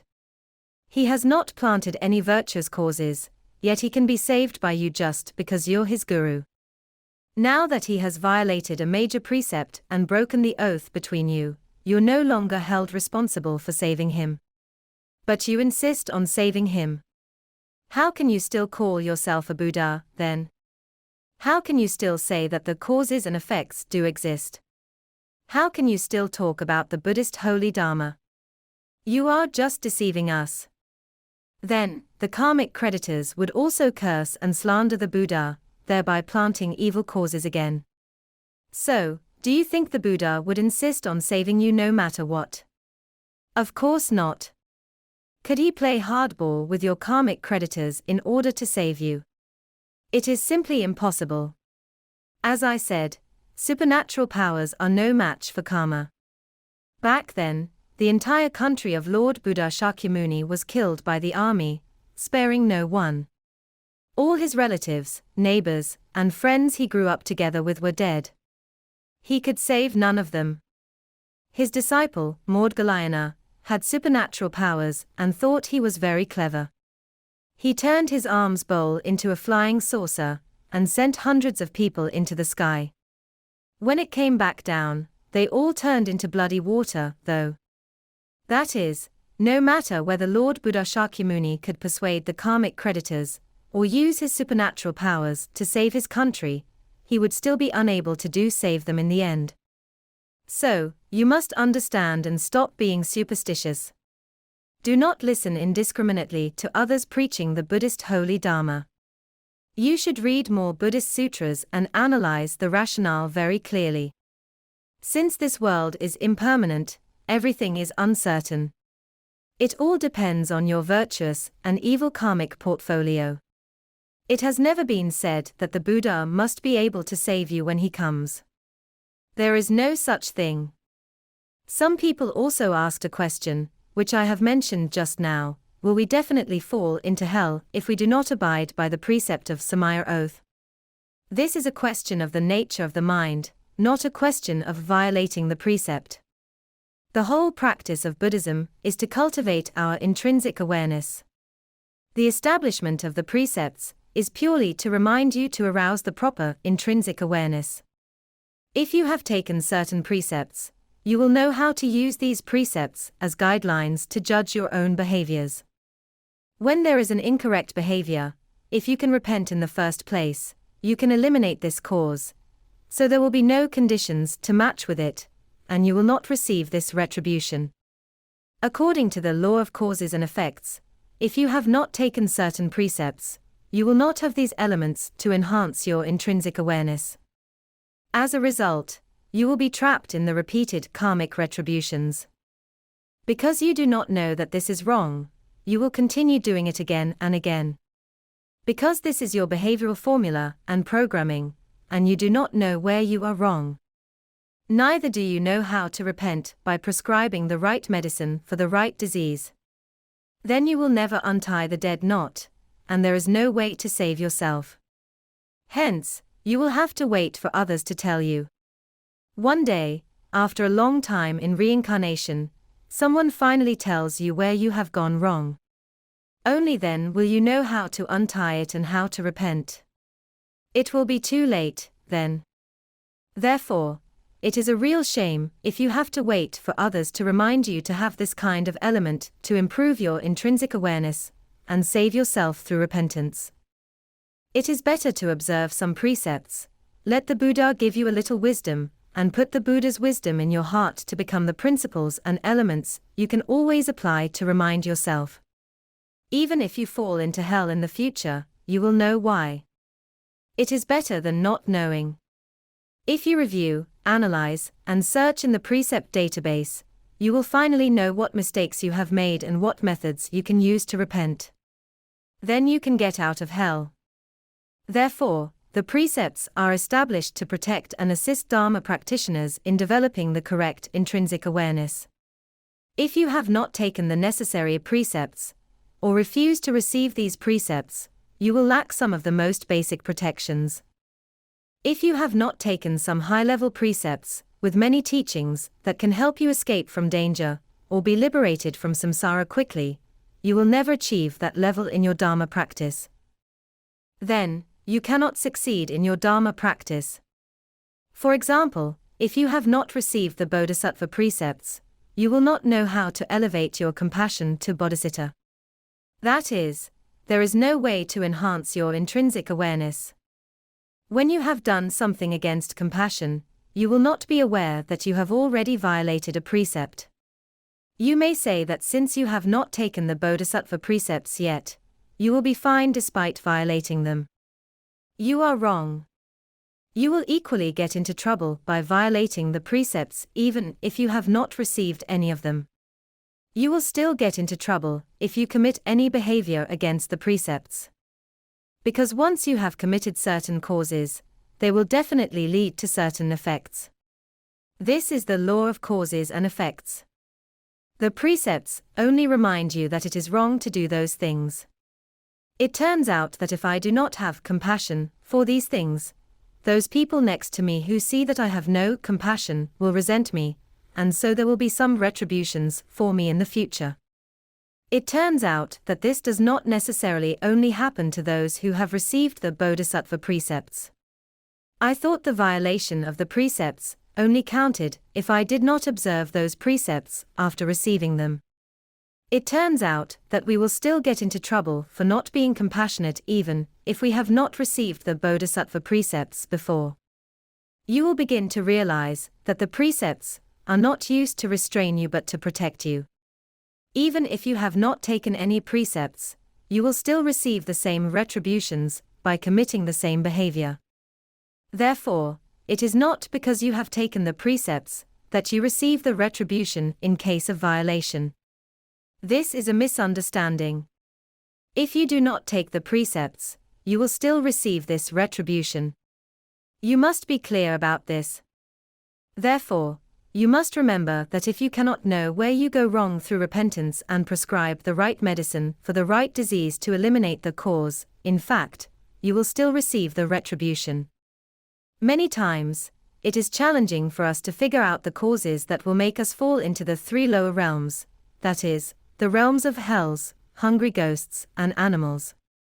We must rely on precepts to protect and remind us. We cannot keep waiting for hundreds of billions of years for someone to finally tell us one day. We should use our precept database to know immediately where we go wrong and then quickly repent to save ourselves in no time. Do not wait any longer.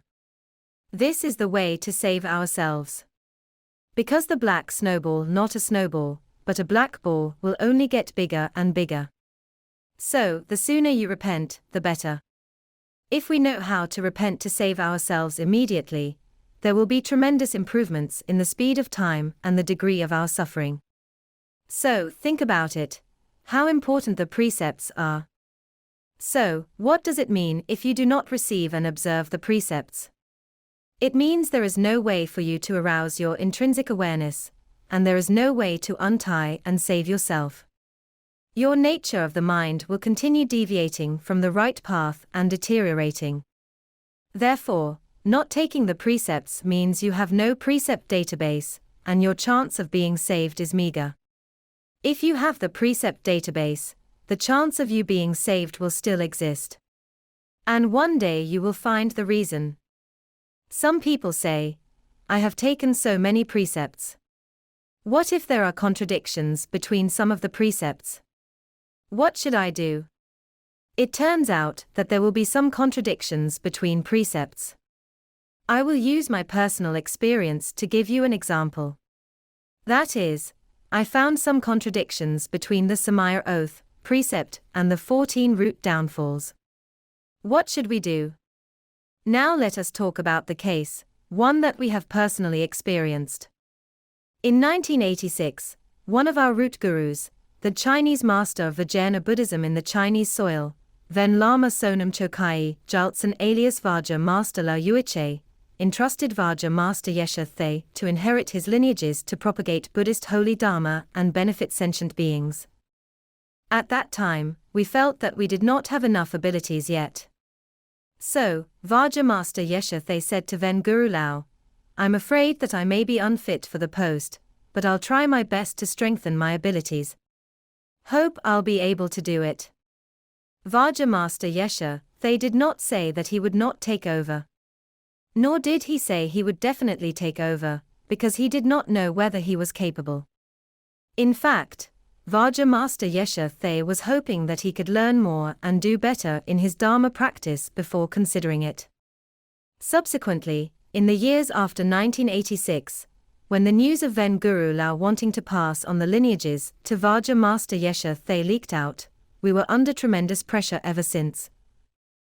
We suddenly discovered that the whole association seemed to have changed. A large number of people were besieging us. Many people went to Ven Guru Lao and said different bad things about us. How did I know? Ven Guru Lao personally told us, so we knew. We were wondering why there were so many people besieging us. Why did we suddenly have to bear so much pressure? We felt mentally and physically exhausted. After a few years, we felt that we could not continue like this anymore. With so many people besieging us, how could we still possibly continue to practice the holy Dharma well? They were not observing the precepts. It was no longer a pure and peaceful Dharma center. We felt that it was very polluted. If this continued, we could no longer practice the holy Dharma. We could not save ourselves, let alone save others. We thought that since so many people attacked us, it must be because we had a lot of authority. Vajra Master Yeshe Thay had followed Ven Guru Lao for 30 years, and I had also been with Ven Guru Lao for about 20 years.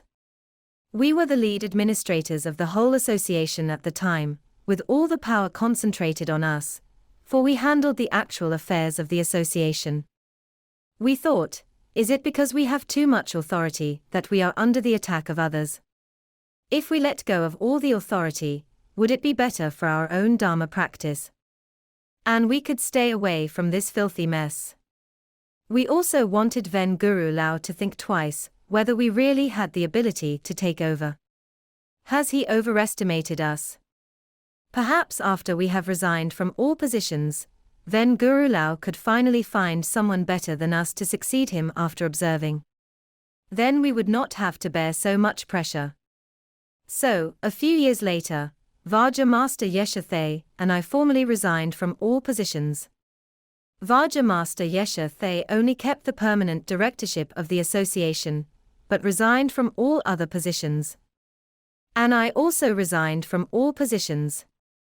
Then, a few more years passed until it finally came to 1996. During this period, we no longer held any position within the association. Nor did we go to the association to be together with those people, so we were no longer attacked by them. We never showed up again, so how could they still attack us? What bad things about us could they still say to our guru? But our relationship with Ven Guru Lao was very close. We often went to dinner together. Sometimes we accompanied him for his morning exercise. We met up from time to time. Even though we had put aside the matters of the association, and no longer went to the association, we still met with Ven Guru Lao frequently. Every time he came back, we would try our best to make time to see him. When it came to 1996, after several years of consideration and changes in the situation, Ven Guru Lao still said to Vajra Master Yeshe Thay, "You still need to take over the lineages." That is, he was very determined, believing that we had the ability to help propagate Buddhist holy Dharma and save sentient beings. He still insisted on his view and this matter. He still wanted Vajra Master Yeshe Thay to continue upholding his lineages. So, we also decided to agree with him to take over the lineages. Why must we agree at the time? Because when we saw Ven Guru Lao again, he had started to feel unwell due to old age. If we still did not agree, we could never repay Ven Guru Lao's great favor and kindness to us. What would happen then? Then we would have really violated the Samaya. As I said earlier, Samaya means belonging and obeying. You have to obey your guru. If your guru asks you to take over, you must take over. He had already considered it for 10 years. Ven Guru Lao had already considered it for 10 years. Given his old age, how could we ever repay him if we continued to refuse? At last, we agreed to continue upholding his lineages. Difficulties emerged when we were about to take over the lineages in 1997. It appeared that our opponents were the same, still trying to besiege us with other people. They used the worst tactics to deal with us, all those tactics that were against the precepts. I thought, wouldn't it mean we have to violate the precepts? In order to observe the Samaya, I must continue upholding the lineages. The first of the 14 root downfalls is that you will fall into hell if you belittle your guru. We had taken all the 14 precepts, the violation of which would cause us to fall into hell. Even if we had not received those precepts, we would still go to hell after violating them. There is no difference. The first downfall is, you must not belittle your guru. If your guru insisted that you take over the lineages, then you must take over. Despite the fact that 10 years had passed, he still insisted on his decision, which was indisputable. That is, there was no further room for discussion on this matter. We tried to make Ven Guru Lao to think twice, but we could not argue against his decision anymore. The third of the 14 root downfalls states that having disputes between Vajra brothers and sisters will lead to one's downfall into hell. It was, of course, their business that they besieged us and violated the precept. Just because they violated the precepts does not mean we also had to do the same with them. Because we had a close relationship with Ven Guru Lao. How did Ven Guru Lao train the two of us before? We would join him frequently for coffee and meals. We would even visit him at his home, when he stayed in Hong Kong. He would tell us many things. He would tell us many stories about Buddhism and its history. He would especially tell us historical stories and teach us what results we would get by dealing with things in certain ways. These historical stories were to tell us that different phenomena would occur. He told us a lot of things in this way. I still remember once he told us a case while three of us, Ven Guru Lao, Master Yeshathay, and I were having coffee together. My mental state was not good that day, and I felt very drowsy. Ven Guru Lao was saying many things to teach us. He said there were once two senior disciples, each of whom did something. What they both did was wrong. He used an idiom, not sure if it was an idiom or not, to describe these two disciples. He said, "Pigsy looks in the mirror, no human on either side." I was very tired then. I did not understand what he meant. I said, "Master," I called him Master, but not Ven Guru Lao back then. I said, "Master, I can't understand. I don't get it. What does it mean by, Pigsy looks in the mirror, no human on either side?"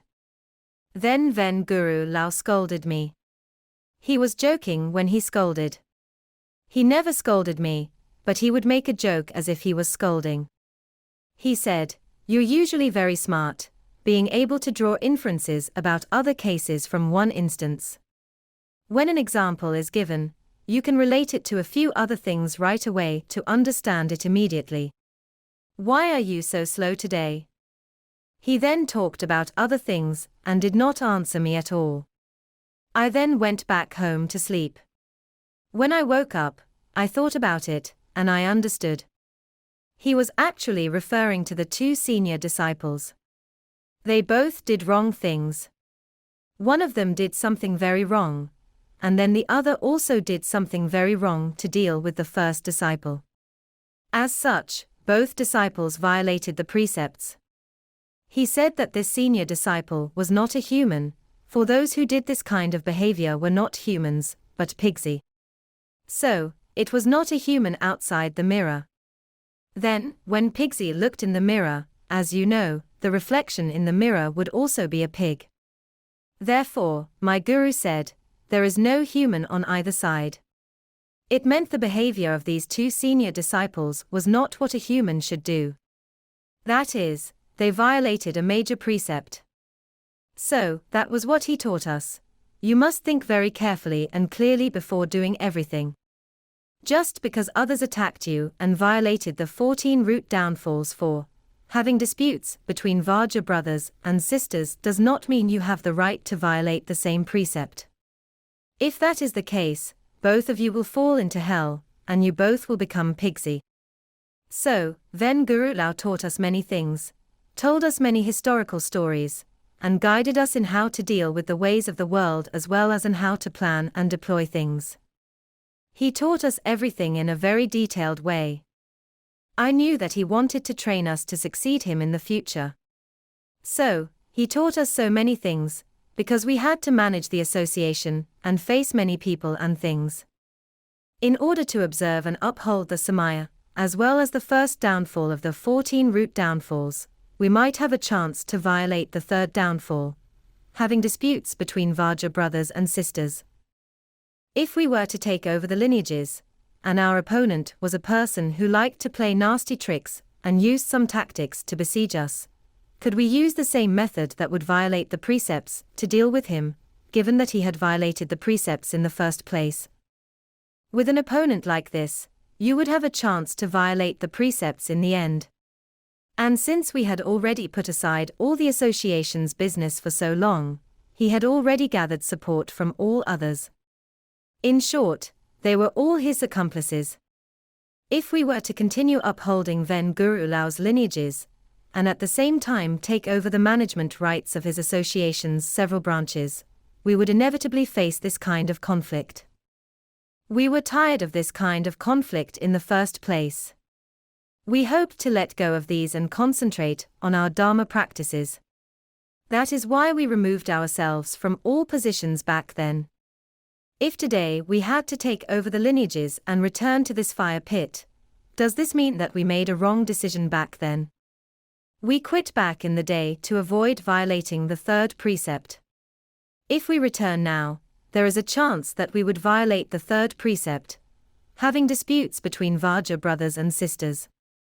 So, after weighing the pros and cons, we adopted a balanced approach. What was the balanced approach?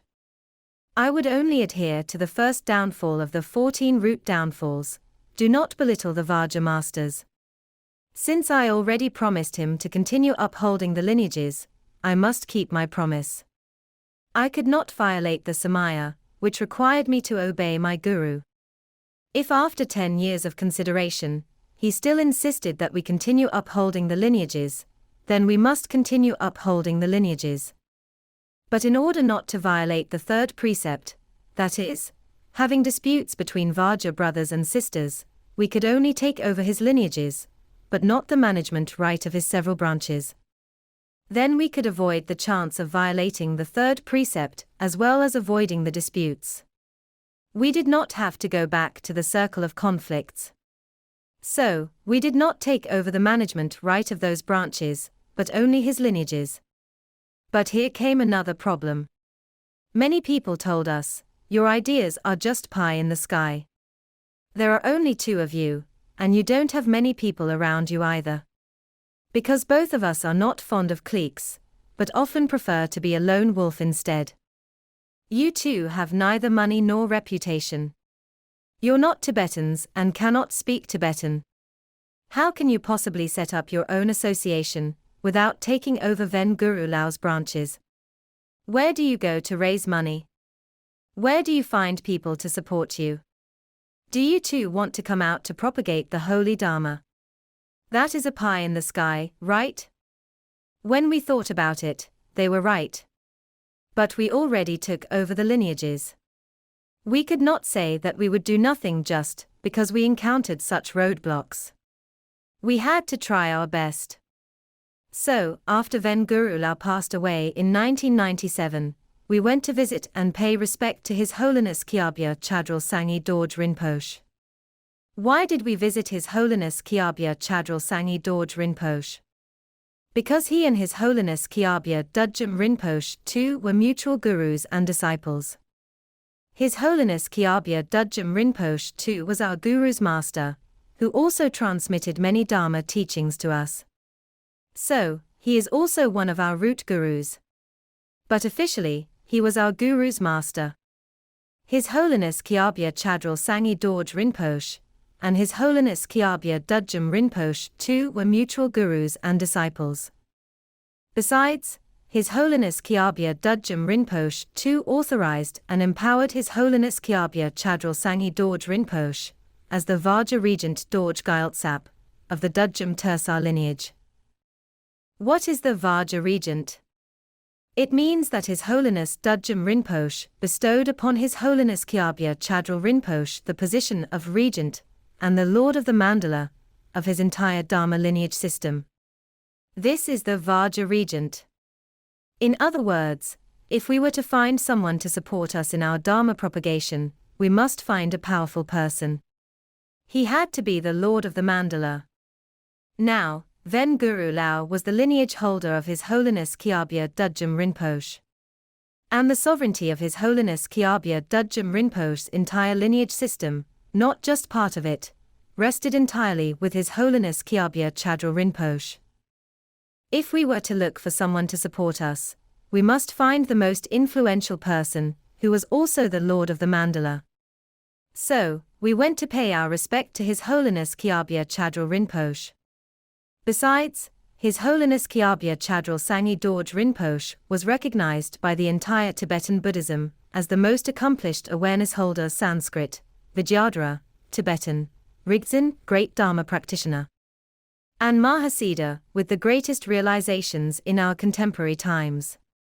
He was also the principal lineage holder and the Dharma heir, who held the most complete lineage systems of the Great Perfection.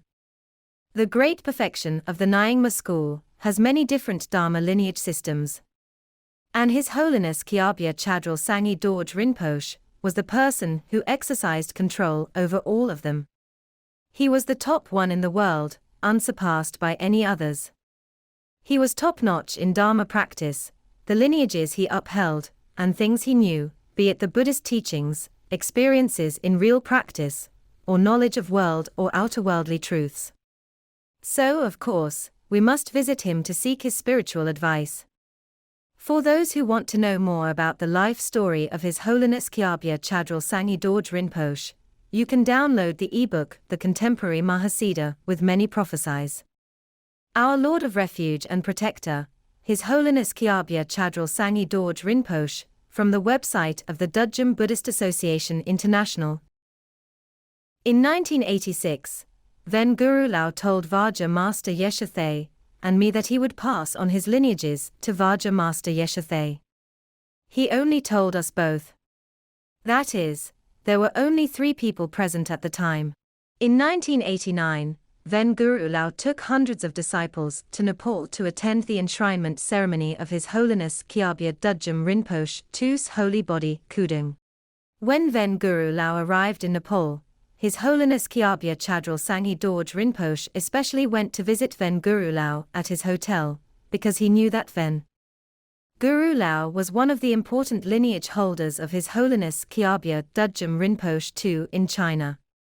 So, he went to the hotel to visit Ven Guru Lao. The two of them took a number of photographs together.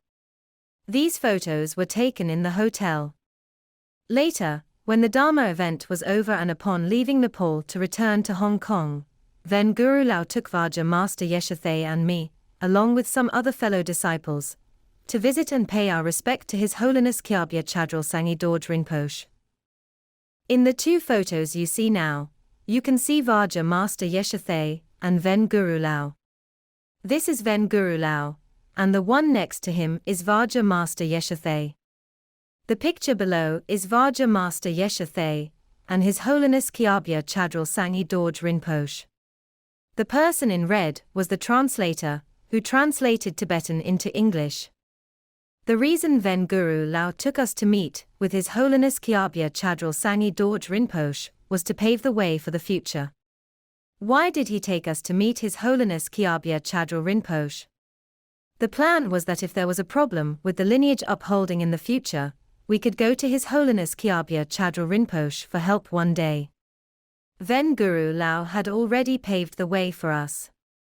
In 1986, Ven Guru Lao instructed Vajra Master Yeshe Thay to take over his lineages. In 1989, he took us to personally visit and pay our respect to His Holiness Kyabya Chadral Sangye Dorje Rinpoche, the highest master of the entire Dharma lineage system. He took us there so as to prepare an alternative route for us in case there were problems with taking over his lineages. By then, the alternative route would be useful. And it proved to be very useful indeed. So, we went to visit and pay our respect to His Holiness Kyabya Chadral Sangye Dorje Rinpoche in 1997. 3 events occurred after the meeting. I usually did things carelessly, not cautiously enough. In short, I felt that I was not mature enough. But after these 3 events, I became a very cautious person, being extremely careful in every step I took. What happened exactly? We went to see Kyabya Chadral Sangye Dorje Rinpoche. Before that, we had only met him once, when Ven Guru Lao took us to see him in 1989. Surprisingly, His Holiness Kyabya Chadral Rinpoche still remembered us. It turns out that he cared very much about Ven Guru Lao's affairs. We told His Holiness Kyabya Chadral Rinpoche that Ven Guru Lao had passed on his lineages to us, but we needed a suitable person to authenticate our qualifications before propagating the Holy Dharma. Otherwise, we were not capable of preaching the Holy Dharma. Do you know that many people, including Tibetans, already told us from the beginning that His Holiness Kyabya Chadral Sangye Dorje Rinpoche never wrote any authorization letter to acknowledge anyone.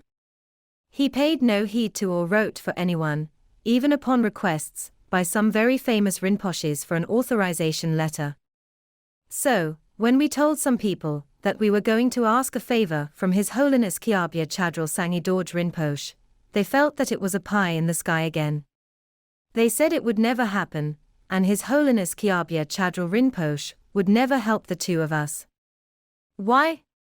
Because His Holiness Kyabya Chadral Rinpoche was already 84 years old then. Even though it had been prophesied that His Holiness Kyabya Chadral Rinpoche would live 100 years, no one at the time was certain whether the prophecy was true. It turned out later that the lifespan of His Holiness Kyabya Chadral Rinpoche was 105 years old. At that time, many things were uncertain. He was already 84 years old, and his reputation was the top figure in the world at that time. Do you think His Holiness Kyabya Chadral Sangye Dorje Rinpoche would write a letter to acknowledge and authorize the two of us, who were so young, inexperienced, and unknown to many? He did not know if we understand Buddhist holy Dharma, and how much the foundation of Buddhist knowledge we had. Yet we claimed that Ven Guru Lao had already passed on his lineages to us. Did he really need to write a letter to vouch for our qualifications, betting his decades, or even 100 years of reputation on the two of us? In fact, we were only trying our best. Since Ven Guru Lao previously paved the way for us, we thought that we should at least try and accomplish what we promised. We did not expect at all that His Holiness Kyabya Chadral Sangye Dorje Rinpoche would agree. To our total surprise, His Holiness agreed to be our guarantor. He wrote 2 letters in 1997, acknowledging and authorizing Vajra Master Yeshe Thay as the authentic Dharma heir and lineage holder of the late Ven Lama Sonam Chokai Gyaltsen. Why did this matter make me very cautious ever since? Think about it. Ven Guru Lao already taught Vajra Master Yeshe Thay for 30 years, and also taught me for almost 20 years. We knew each other very well, and had a very close relationship. We often discussed things together. Ven Guru Lao would teach us many things.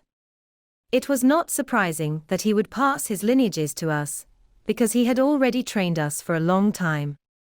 But His Holiness Kyabya Chadral Sangye Dorje Rinpoche barely knew us, not to mention the language barrier between us. Why would His Holiness vouch for us?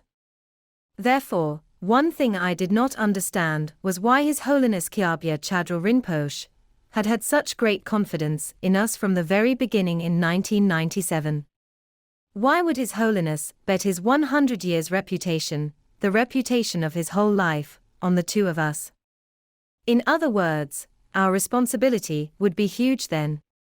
We could not afford to take one step wrong. As you know, our opponents were very ruthless. They often set up traps for us to step on. It would still be fine if we accidentally got ourselves into trouble by stepping on their traps.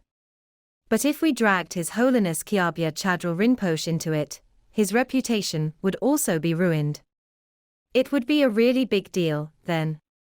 If that were the case, we would really be guilty of a sin for which even death cannot atone. So, we thought carefully and realized that we must be extremely cautious from now on and not make any wrong moves or blunders in the slightest. We must be extra careful not to fall into other people's traps. This is because His Holiness Kyabya Chadral Rinpoche actually used his reputation to vouch for us, which was totally out of our expectation. The second event was that His Holiness Kyabya Chadral Rinpoche had tried his best to protect and support us since then. Let me give you an example. In 2005, we finally had a base for our association. His Holiness Kyabya Chadral Rinpoche was already 92 years old then. We invited him to come to our association for the consecration ceremony. His Holiness Kyabya Chadral Rinpoche said, "I'm already 92 years old now. How can I still possibly tolerate the exhaustion from a long journey?" So, what did His Holiness do? He was very thoughtful. He said, "I'll write an invitation for you, which you can send out to invite someone else." So, he personally wrote an invitation in Tibetan, as shown on the screen now. It turns out that he was very thoughtful in everything he did for us. He also instructed us, in great detail, "Don't invite me. I'm already 92 years old and cannot travel that far. You shall go to Kyabya Sangye Zering Rinpoche, the incarnation of my root guru, Khenchen Ngagi Wangpa Rinpoche. He is situated in Sichuan. But he never goes to other places. So, you may not be able to invite him. Let me write a letter in my own hand. You take the letter, and, in my name, invite him to Hong Kong to bestow the consecration for the Dudjom Buddhist Association International." After that, His Holiness Kyabya Chadral Rinpoche really wrote a letter for us, so we were able to invite Kyabya Sangye Zering Rinpoche. And then His Holiness also thought of the need for a translator. If you've invited Kyabya Sangye Zering Rinpoche, he can only speak Tibetan. How about that? Yeshe Thay speaks English. So, His Holiness found an excellent translator to translate from English to Tibetan, or vice versa. This person once helped His Holiness Kyabya Dudjom Rinpoche too as a secretary, and also helped His Holiness Kyabya Chadral Rinpoche as a translator. I still remember what this translator said to us. One day, His Holiness Kyabya Chadral Rinpoche asked someone to come to my house, and said that he wanted to see me. I didn't know what had happened. When I arrived, His Holiness Kyabya Chadral Rinpoche gave very clear and detailed instructions. He asked me to come to Hong Kong to assist you too. He said, "I've never seen His Holiness Kyabya Chadral Rinpoche care so much about someone. Why is His Holiness so concerned about you too?" He himself also did not know why. Also, our current Buddhist altar, the one behind me that you can see now. I told His Holiness Kyabya Chadral Sangye Dorje Rinpoche, "I like the Lord Buddha Shakyamuni very much. I'm going to place a 3-foot-tall statue of Lord Buddha Shakyamuni in the center of our altar. As for other Buddha statues, just 2 feet tall will do." I told him that I did not know how to select Buddha statues. So, His Holiness Kyabya Chadral Rinpoche asked his personal painter to select a Buddha statue for us. His personal painter later told us, "I've never seen His Holiness Kyabya Chadral Rinpoche care so much about someone." He said, "His Holiness asked me to look for a couple of beautiful 3-foot-tall statues of Lord Buddha Shakyamuni. Do you know how heavy they were? I had to find a few people and a truck to deliver them to the front of His Holiness for him to choose. His Holiness chose this one for you, which he thought it's the best. Then, I had to move the other statues away. His Holiness then found someone to fill the Buddha statue, and he even put a very precious relic inside. Do you know that?" He continued, "His Holiness even made a prophecy, that is, prediction, for you too. Do you know that? His Holiness said that you too would help many sentient beings and the Buddhist holy Dharma, which could be passed on for a very long time. His Holiness made such a prophecy, that is, prediction, for you too. This is what his personal painter told us. So, you can see it from all these things. No matter how large or small the matter, His Holiness would contribute money, labor, and mental efforts. Because many Buddha statues on this altar are presents from His Holiness. The two of us had limited abilities. I did not go to work, and just relied on Vajra Master Yeshe Thay who worked. We had limited resources to offer to His Holiness Kyabya Chadral Rinpoche. On the contrary, His Holiness Kyabya Chadral Rinpoche, in turn, contributed money, labor, and mental efforts to help us. I can only think of one purpose that His Holiness helped us to such an extent, to devote all his painstaking efforts to teaching us with the utmost care and attention. He had great hopes for us and hoped we could help get Buddhism back on track. Why? How did he devote his greatest efforts to teaching us with the utmost care and attention? His Holiness did the same as Ven Guru Lao. Whenever we went to India, we would visit His Holiness. Once, he took us to a mountain villa in India. It was more than an hour's drive to get there. The villa was on a mountain. The scenery was breathtaking from atop the mountain. The villa had many hotels, each of which was a house representing a guest room. Upon arrival, His Holiness forbade us to pay, saying that he would like to treat us to stay in this villa and have a rest. At that time, His Holiness brought a Tibetan, who could speak Tibetan and Mandarin, to the dining hall. He brought this man, who could speak Mandarin, as a translator. I remember that I recorded the audio. I did not bring a video recorder, only an audio recorder. His Holiness continuously told us a lot about the history of Tibetan Buddhism. He said that these historical events involved things in the spiritual realm. His Holiness said, "You won't see these in some historical books, but I must tell you. If you do not know these histories, you'll have a chance to be deceived or do something wrong in the future." His Holiness said, "You too must know these histories well, for they are very important." His Holiness Kyabya Chadral Rinpoche always taught us like this, like Ven Guru Lao, who told us a lot of things.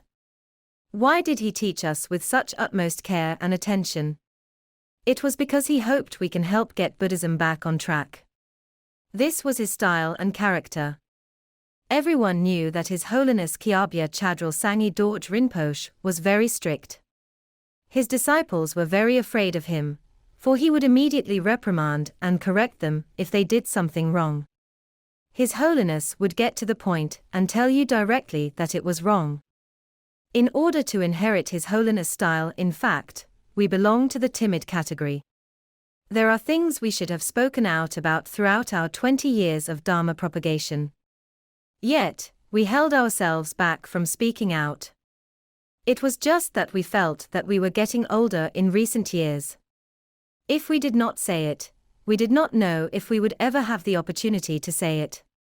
Would we live up to the incredible kindness and high expectations His Holiness Kyabya Chadral Rinpoche had placed on us?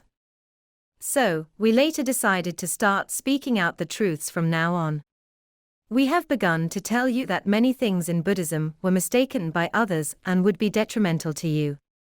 You have to be careful. What did we do this for?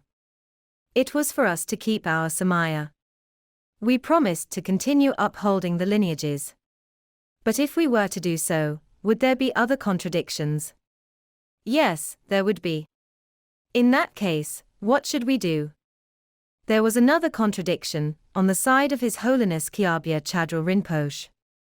In 1997, following the 2 letters His Holiness Kyabya Chadral Rinpoche wrote to Vajra Master Yeshe Thay, His Holiness wrote yet another letter. What did the letter say? It said, "I now authorize you two to take over Ven Guru Lao's branches to promote the Buddhist holy Dharma and save sentient beings." We understood His Holiness' intention. He felt that these branches were set up by Ven Guru Lao with his decades of efforts. If these branches fell into the wrong hands, this would cause a lot of harm to many sentient beings. Therefore, these branches should have been returned to our hands again to save sentient beings, as well as to help and uphold the genuine Buddhist holy Dharma. As such, His Holiness really hoped us to take them back. It would also save us a lot of effort, without constantly worrying about setting up a new branch, raising funds, and spending so much time, effort, and resources. It would be better for us to take back these branches and concentrate on the business of promoting the holy Dharma and benefiting sentient beings. His Holiness did not even want to see some sentient beings being manipulated by these people and harmed in the future due to following their fallacies to practice the holy Dharma. But contradictions emerged again. We already weighed the pros and cons for a long time. We already considered it for a long time and decided to give up. Now our Guru again formally wrote us a letter. By then, we had formally taken refuge from His Holiness Kyabya Chadral Sangye Dorje Rinpoche. Because His Holiness said that we must take refuge from him, he then accepted us as his disciples and taught us many things, including the teachings on the Great Perfection, before we could officially preach the Holy Dharma. So, we must take refuge from His Holiness. Since His Holiness Kyabya Chadral Rinpoche was already our Guru, and he asked us to take back those branches, in fact, I believe that Ven Guru Lao would also want us to take them back. However, we explained to His Holiness why we could not take them back. Because our opponents, we felt, would try to achieve their goals by fair means or foul. That is, they would do anything to get what they want. Let me give you an example for you to understand better. Do you know that Ven Guru Lao had a Dharma name? It is a title. He was honored with the title of the Chinese Master of Vajrayana Buddhism in the Chinese soil. Where did the title come from? It was bestowed by His Holiness Kyabya Dudjom Rinpoche II while in Kalimpong, India. He referred to Ven Guru Lao as a rare talent, who had never been seen in 500 years, and the first person who endeavored to propagate the supreme Vajrayana in China. Indeed, Ven Guru Lao was this person. So, His Holiness Dudjom Rinpoche bestowed the title of the Chinese Master of Vajrayana Buddhism in the Chinese soil to Ven Guru Lao. It was to recognize him for being the first such outstanding Dharma-propagating talent in 500 years, and represent him as the very first person to propagate supreme Vajrayana in the land of China. What is abominable is this disciple of Ven Guru Lao's who was insatiably greedy. When Ven Guru Lao passed away, this disciple could not wait to immediately announce to every branch that he was Ven Guru Lao's official lineage holder and demanded the directors of all branches to take orders from him. Furthermore, it was not enough for him to grab all the branches, he also wanted to grab the title of his guru, that is, Ven Guru Lao. Of course, he had a lot of skills and tactics to grab it. He was afraid that people would say he snatched the title back in the future. So he went to find a Rinpoche, who was closely related to His Holiness Dudjom Rinpoche II, and asked that Rinpoche to bestow him the title. He could then formally grab the title of his own guru. Ven Guru Lao was very fond of this title, because it represented his lifetime efforts in Dharma propagation. But in the end, it was snatched away by his disciple, who was greedy and shameless. From this, you can imagine what kind of person our opponent was, why we did not like to see this person, and why I did not want to violate the precept of having disputes between Vajra brothers and sisters for these branches. The reason was simple: if you want to become the opponent of these people, it is impossible to reason with them. You need to play tricks, which will definitely violate the precepts. If you do not want to violate the precepts, it is best to stay away from these people. Do not be with them. So, I still remember very well that in 1997, this was the reason we told His Holiness Kyabya Chadral Sangye Dorje Rinpoche. The reason was that we did not wish to violate the third of the 14 root downfalls, having disputes between Vajra brothers and sisters. Accordingly, His Holiness Kyabya Chadral Sangye Dorje Rinpoche accepted our reason and no longer asked us to fulfill this responsibility. 10 years later, in 2007, the wife of His Holiness Dudjom Rinpoche II sent someone to negotiate terms with us. It stated like this: you two listen carefully. There is only one opportunity. There will be no next time. You can have it if you agree. If you disagree, you'll never have it again. I'm telling you now that you can go back to take charge of Ven Guru Lao's several branches. But there is a prerequisite. You must give recognition to this person at the same time, that is, the very person who stole Ven Guru Lao's title. You must recognize this person, who must be on equal terms with Vajra Master Yesha Thay. If you agree to recognize him at the same time, you will be allowed to come back. You can then preach the holy Dharma together on an equal footing. If you don't agree today, you will never have another chance. This suggestion will only be said once and will never be offered again. You must tell me your decision now, or you can go back and sleep on it before answering me. But once you've given your answer, you can't go back on your words. That's it. We did not even need to think for 1 second. Although he spoke to us in English and my English was very poor, I still knew how to answer with yes and no. I knew how to say these 2 words. Because I asked Vajra Master Yesha Thay what the man was talking about. Vajra Master Yesha Thay translated it for me. I could understand a little what the man said, but I was afraid that I had misheard it. Once he finished translating, I immediately said, no. I later asked Vajra Master Yesha Thay to tell that person. Please translate for me and tell him that it is absolutely impossible. You think about it. If we had agreed then, it would have meant that we had betrayed our own guru. Do you know that he snatched Ven Guru Lao's title? Prior to this, he had already grabbed Ven Guru Lao's several branches. He also asked a lot of people to besiege us back then. He had done so many unscrupulous things. Now you asked us to admit that he was also one of Ven Guru Lao's lineage holders. Didn't this mean that we would join him in harming more sentient beings? Even other sentient beings would be innocently victimized.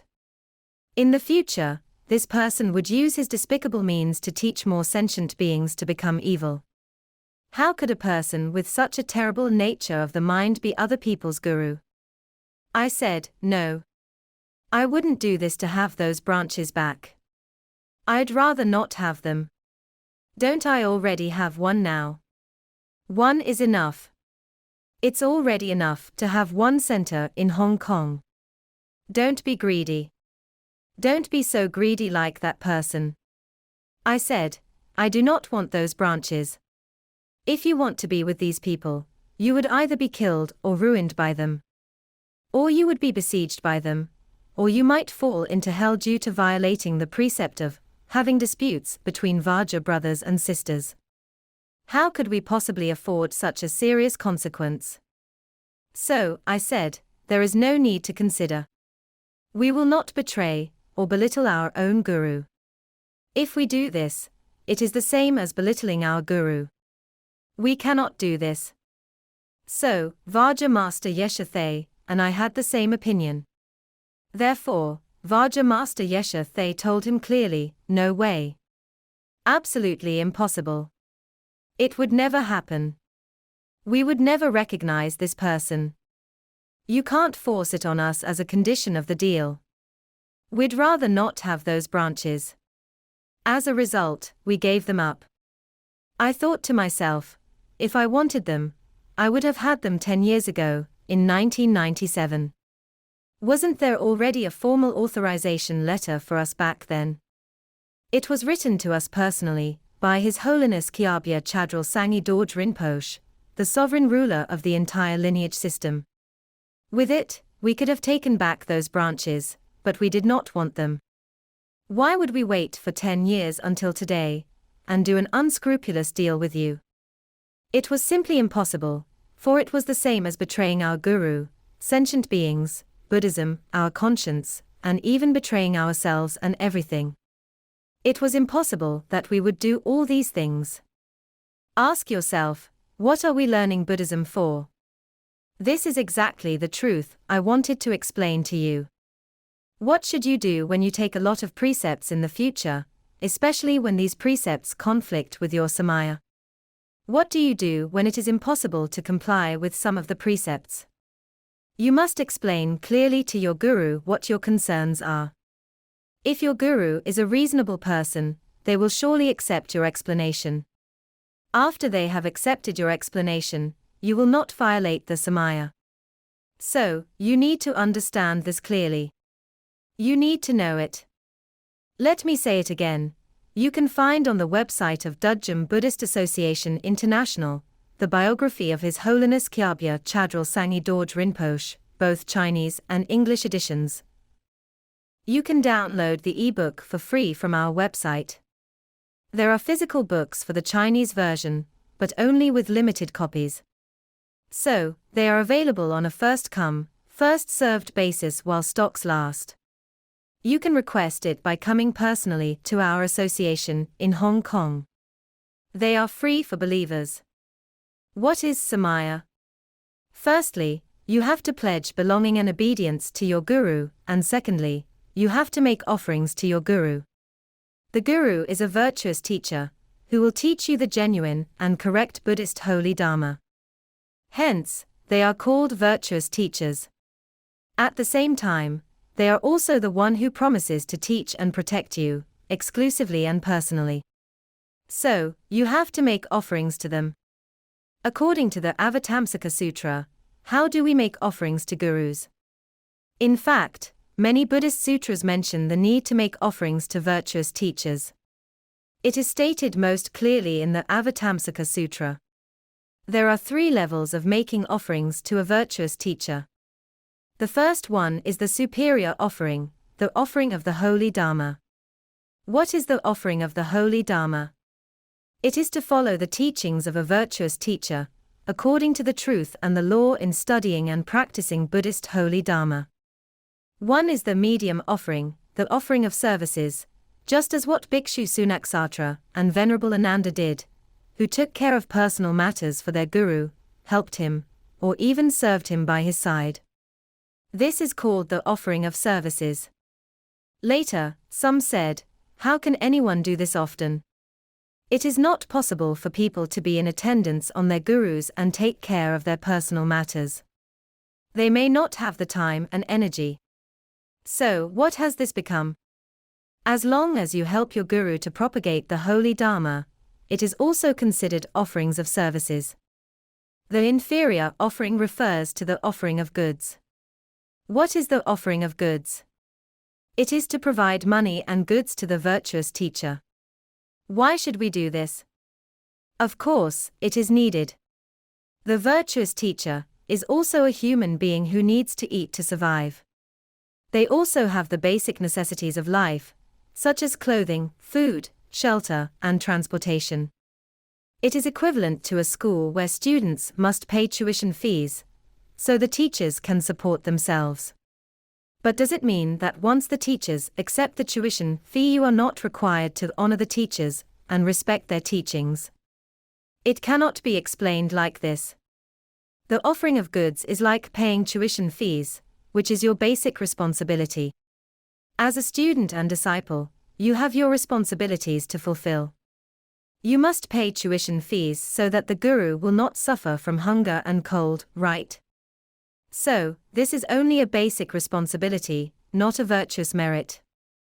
Therefore, the third type of offerings, the offering of goods, is a basic responsibility. If you do more than this, that is, the above 2 types, they will be considered your offerings. You may ask, can I choose one of them? There are 3 levels of offerings. Is it enough to choose to do only one type? You must understand that Buddhist holy Dharma is priceless. The Avatamsaka Sutra, therefore, requires you to provide all 3 kinds of offerings if you are to support the virtuous teacher, not just one of them. Of course, you can choose 1 or 2 types if you are offering to an ordinary virtuous teacher. It is up to you. But if it is your guru, who is responsible for teaching you exclusively and personally, and will be the person to save you in the future, in this case, you should do all 3. Moreover, you have to be sincere and work hard to practice the holy Dharma on the basis of precepts, meditational power, and wisdom, and not to violate the oath, i.e. the Samaya. So, once you have taken refuge, at least 5 kinds of oaths will exist automatically. These are the 5 of them. The above salient points are actually drawn up to comply with the cause and effect relationship. And who is the main beneficiary among the cause and effect relationship? It is the disciple, not the guru. Do not think if you provide offerings to your guru, the beneficiary is the guru. No, it is actually yourself. These are the cause and effect relationships, based on the law of causes and effects. Well, once a disciple's refuge seeking is accepted, and it is noted that the disciple meets the above salient points, after observation, a guru must provide teachings and appropriate assistance according to the disciple's level and upon reasonable requests. But the guru must not violate the law of causes and effects. What does violating the law of causes and effects mean? It is like Lord Buddha Shakyamuni trying to save Bhikshu Sunaksatra back then. He found that there was not even a trace of good root in Bhikshu Sunaksatra's virtuous and evil karmic portfolio. So, his rescue attempt failed. It was not that he did not try to save him, but it caused a lot of panic among all the disciples, demanding an explanation from Lord Buddha Shakyamuni why he did not save him. It was not that he refused to save Bhikshu Sunaksatra. The fact is that he was unable to save him. The Lord Buddha, or any guru, cannot go against the law of causes and effects and do things indiscriminately.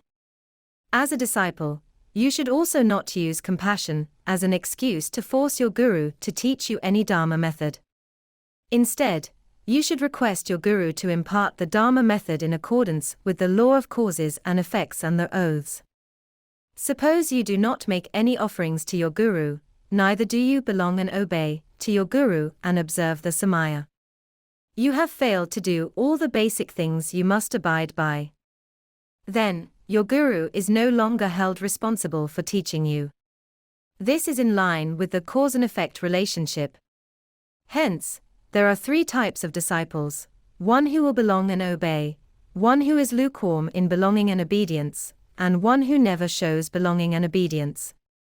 You will find that for those disciples who belong and obey, the guru can help and save them very easily with a high success rate. For those who maintain a lukewarm relationship with their gurus, the guru will find it very difficult to rescue them. And the failure rate will be very high. If he does not listen to what you say at all, just like Bhikshu Sunaksatra did, even the Lord Buddha Shakyamuni, who had great ability, was unable to help him. It could be said that there was no hope of success at all. Therefore, an oath, called Samaya in esoteric Buddhism, exists between the guru and the disciples.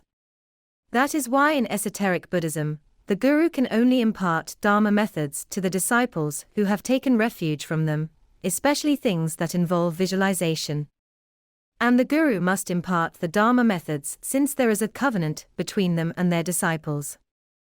But the guru has no such covenant with the general populace. Therefore, the guru cannot teach them, nor is the guru required to do so. The purpose of teaching a visualization practice is to save sentient beings. However, if it is taught publicly, it will endanger sentient beings. Since it is impossible to achieve this goal, why bother doing it? These are called wisdom. So, have they deviated from the Lord Buddha's original intention of helping sentient beings be freed from suffering and gain happiness? Here is my answer: they have absolutely not deviated from his original intention. This believer also asked this question: esoteric Buddhism involves visualization practices. And you say even the visualization has to be abandoned in the end.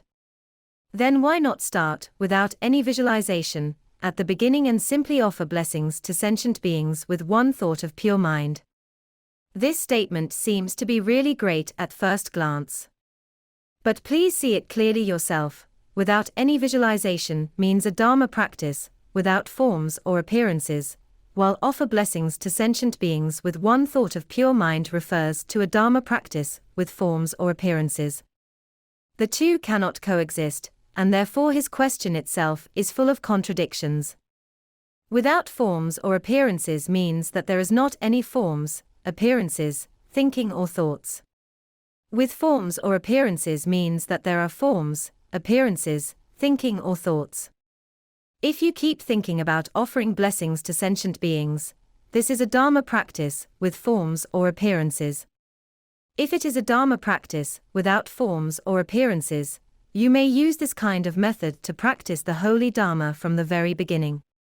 It is possible, but the Dharma practitioner must have some foundation in Buddhism to be able to do so. If the practitioner does not even have the basic knowledge of Buddhism, how can he or she possibly understand what emptiness is? If you know nothing, neither do you understand emptiness, you can easily go astray in the end, and all your Dharma practice will be wrong. If you use only one method to practice the holy Dharma, such as practicing emptiness alone without understanding it, and you also lack any other Buddhist knowledge as a basis, you can easily fail. But you also do not know how to get to the Buddha's Pure Land and know nothing about visualization. Once you fail, you will not be able to stay in the Dharma realm and thus fall out of it. However, neither do you know how to get to the Buddha's Pure Land, and you cannot stay in the realm of heavens even for a second. You will not be able to be reborn in a better place. Then, you are, in fact, harming yourself.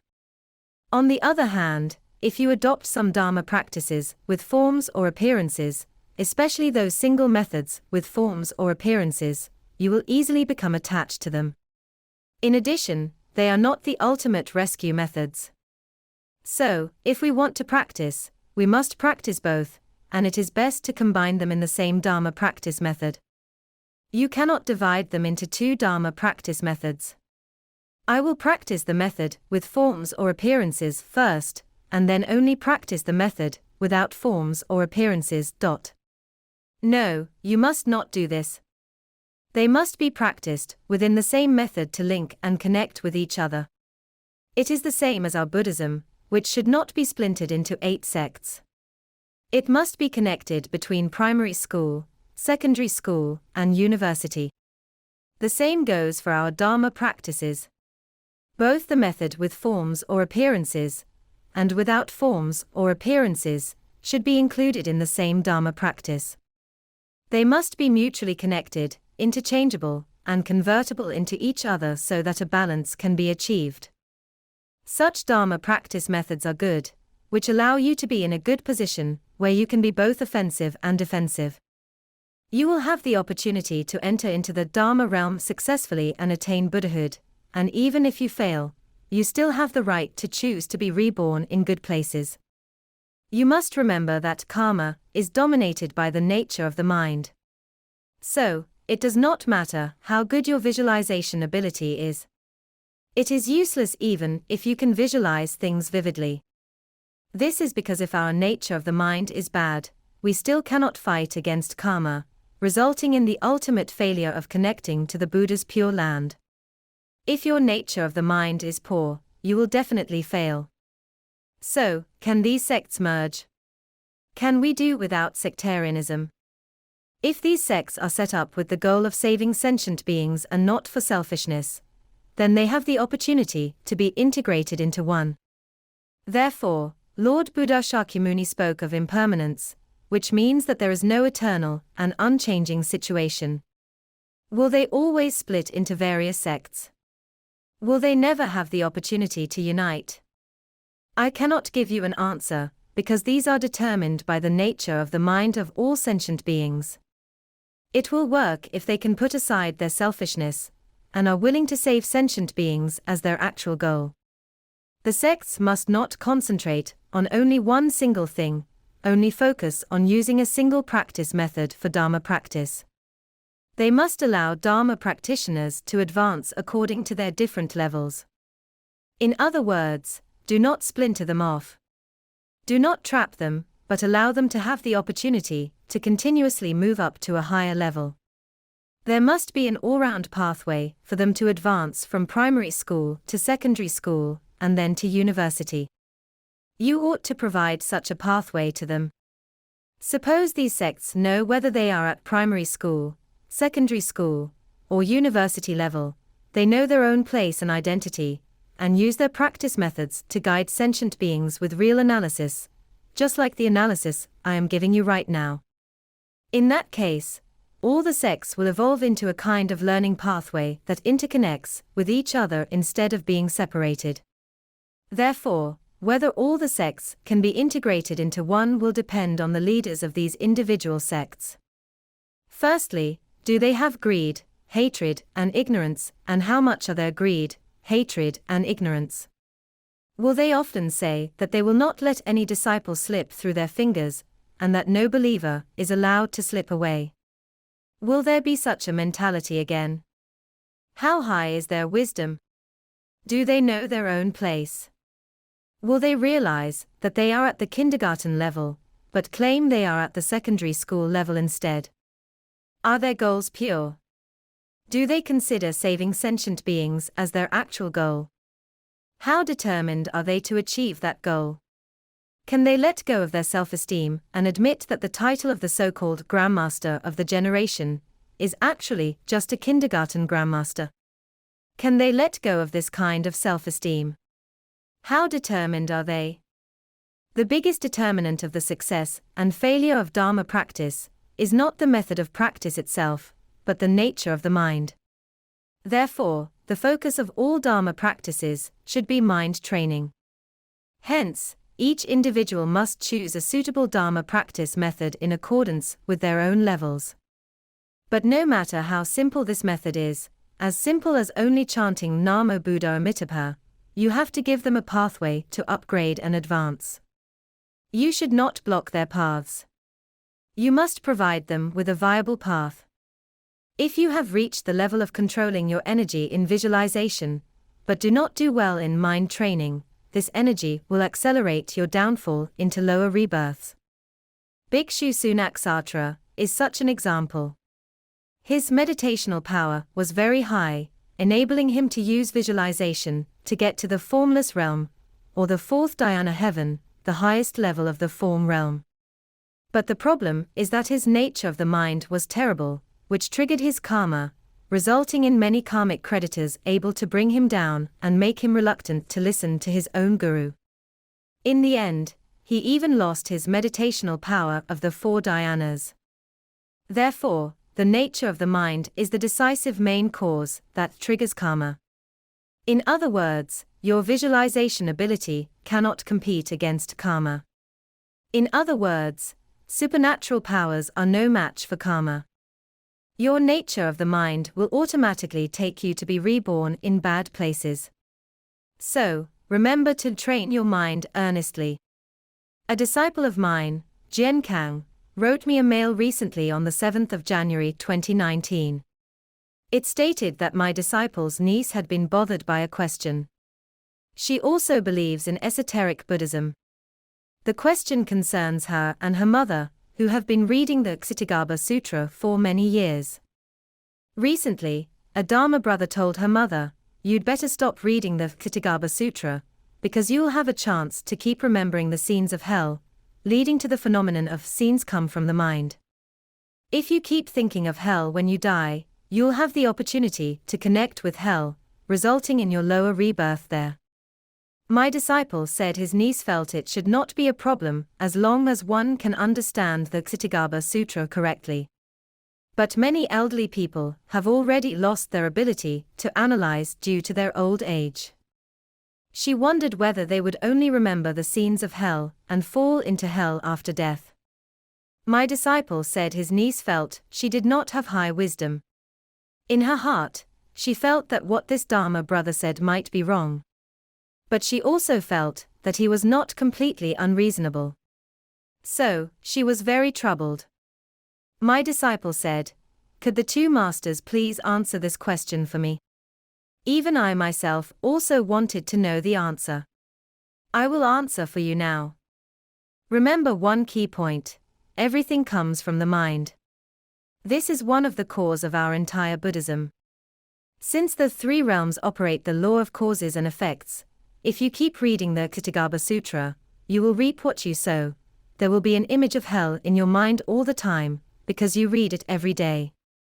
According to the law of causes and effects, you will definitely make a connection. Even if your nature of the mind is excellent, and you may say, "My nature of the mind is very good. So, when I die, I will definitely be reborn in a good place according to my virtuous and evil karmic portfolio. But please do not forget, everything comes from the mind. It will have a kind of traction. Of course, you will be fine if you do not have any evil karma in your virtuous and evil karmic portfolio. But if you have both virtuous and evil karma in your virtuous and evil karmic portfolio, you will get into trouble, because the evil karma does exist. That is, as far as your nature of the mind is concerned, you are very convinced of the horror and existence of hell. The nature of the mind of horror and existence will thus connect with the evil karma in your virtuous and evil karmic portfolio. You will find that it becomes a kind of pulling force, pulling your evil karma out and driving you to be reborn in hell. In your virtuous and evil karmic portfolio, does the virtuous or evil karma come out first? What does it depend on? It depends on your nature of the mind. Even if you have an excellent nature of the mind and are very compassionate, but you have a lot of hidden databases, and you often flip through this database, that is, the database of hell. If you read Kshitigarbha Sutra every day, of course, you are very clear about the situations in hell.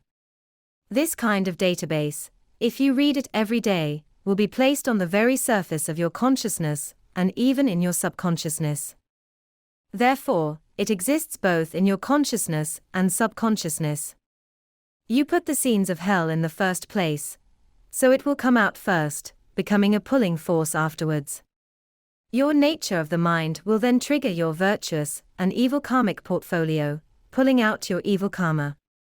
You would be fine if there is no evil karma in your portfolio, since no evil karma will be pulled out. However, you will get into trouble if there is evil karma. But everyone will have evil karma. How can there be none? The possibility of a person having no evil karma is extremely low.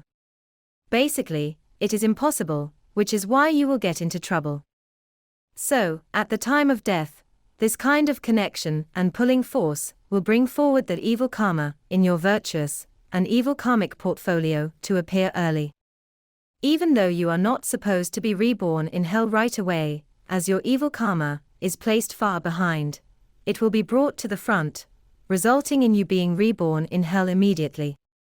This is a phenomenon driven by everything comes from the mind and the law of causes and effects. You will understand by analyzing it yourself.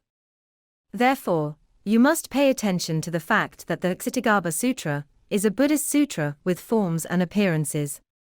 It is a Buddhist sutra of provisional meaning, which is not thorough and ultimate. As such, you must apply the oral pith instructions, should not abide anywhere, and do not abide in notions of the Diamond Sutra, to your Dharma practice. You must not abide in any thinking, thought, form, or appearances from the Kshitigarbha Sutra. Otherwise, you will be reborn in hell. You must keep my following formula in mind. Abiding in notions is equivalent to being attached to a particular thinking, thought, form, or appearance. It is also equivalent to being entangled and implicated in your virtuous and evil karmic portfolio. It also means that you will continue reincarnation. Once you get entangled in your virtuous and evil karmic portfolio, I can tell you that you will definitely take rebirths. Why would you get entangled in your virtuous and evil karmic portfolio for no reason? When you are attached to any thinking and thought or form and appearance, you are the same as being entangled in your virtuous and evil karmic portfolio, which means you will definitely take rebirth. It is no wonder the oral pith instructions of the Diamond Sutra are, should not abide anywhere, and do not abide in notions. Why do they become an oral pith instruction? There is a reason, of course. You continue taking rebirths because you abide in notions, which is the main cause of your taking rebirths. If you want to be liberated from the cycle of karmic existence, you must remember that you must not get implicated in your virtuous and evil karmic portfolio. Then you can be liberated from the cycle of karmic existence and gain freedom. What must you do? You must do this: should not abide anywhere, and do not abide in notions. You must not continue to be entangled in any forms and appearances, or thinking and thoughts, which means that you will no longer be entangled in your virtuous and evil karmic portfolio. It also means that you will no longer take rebirths. This is all I want to cover today. A deeper explanation of the oral pith instructions should not abide anywhere, and do not abide in notions. That about does it today.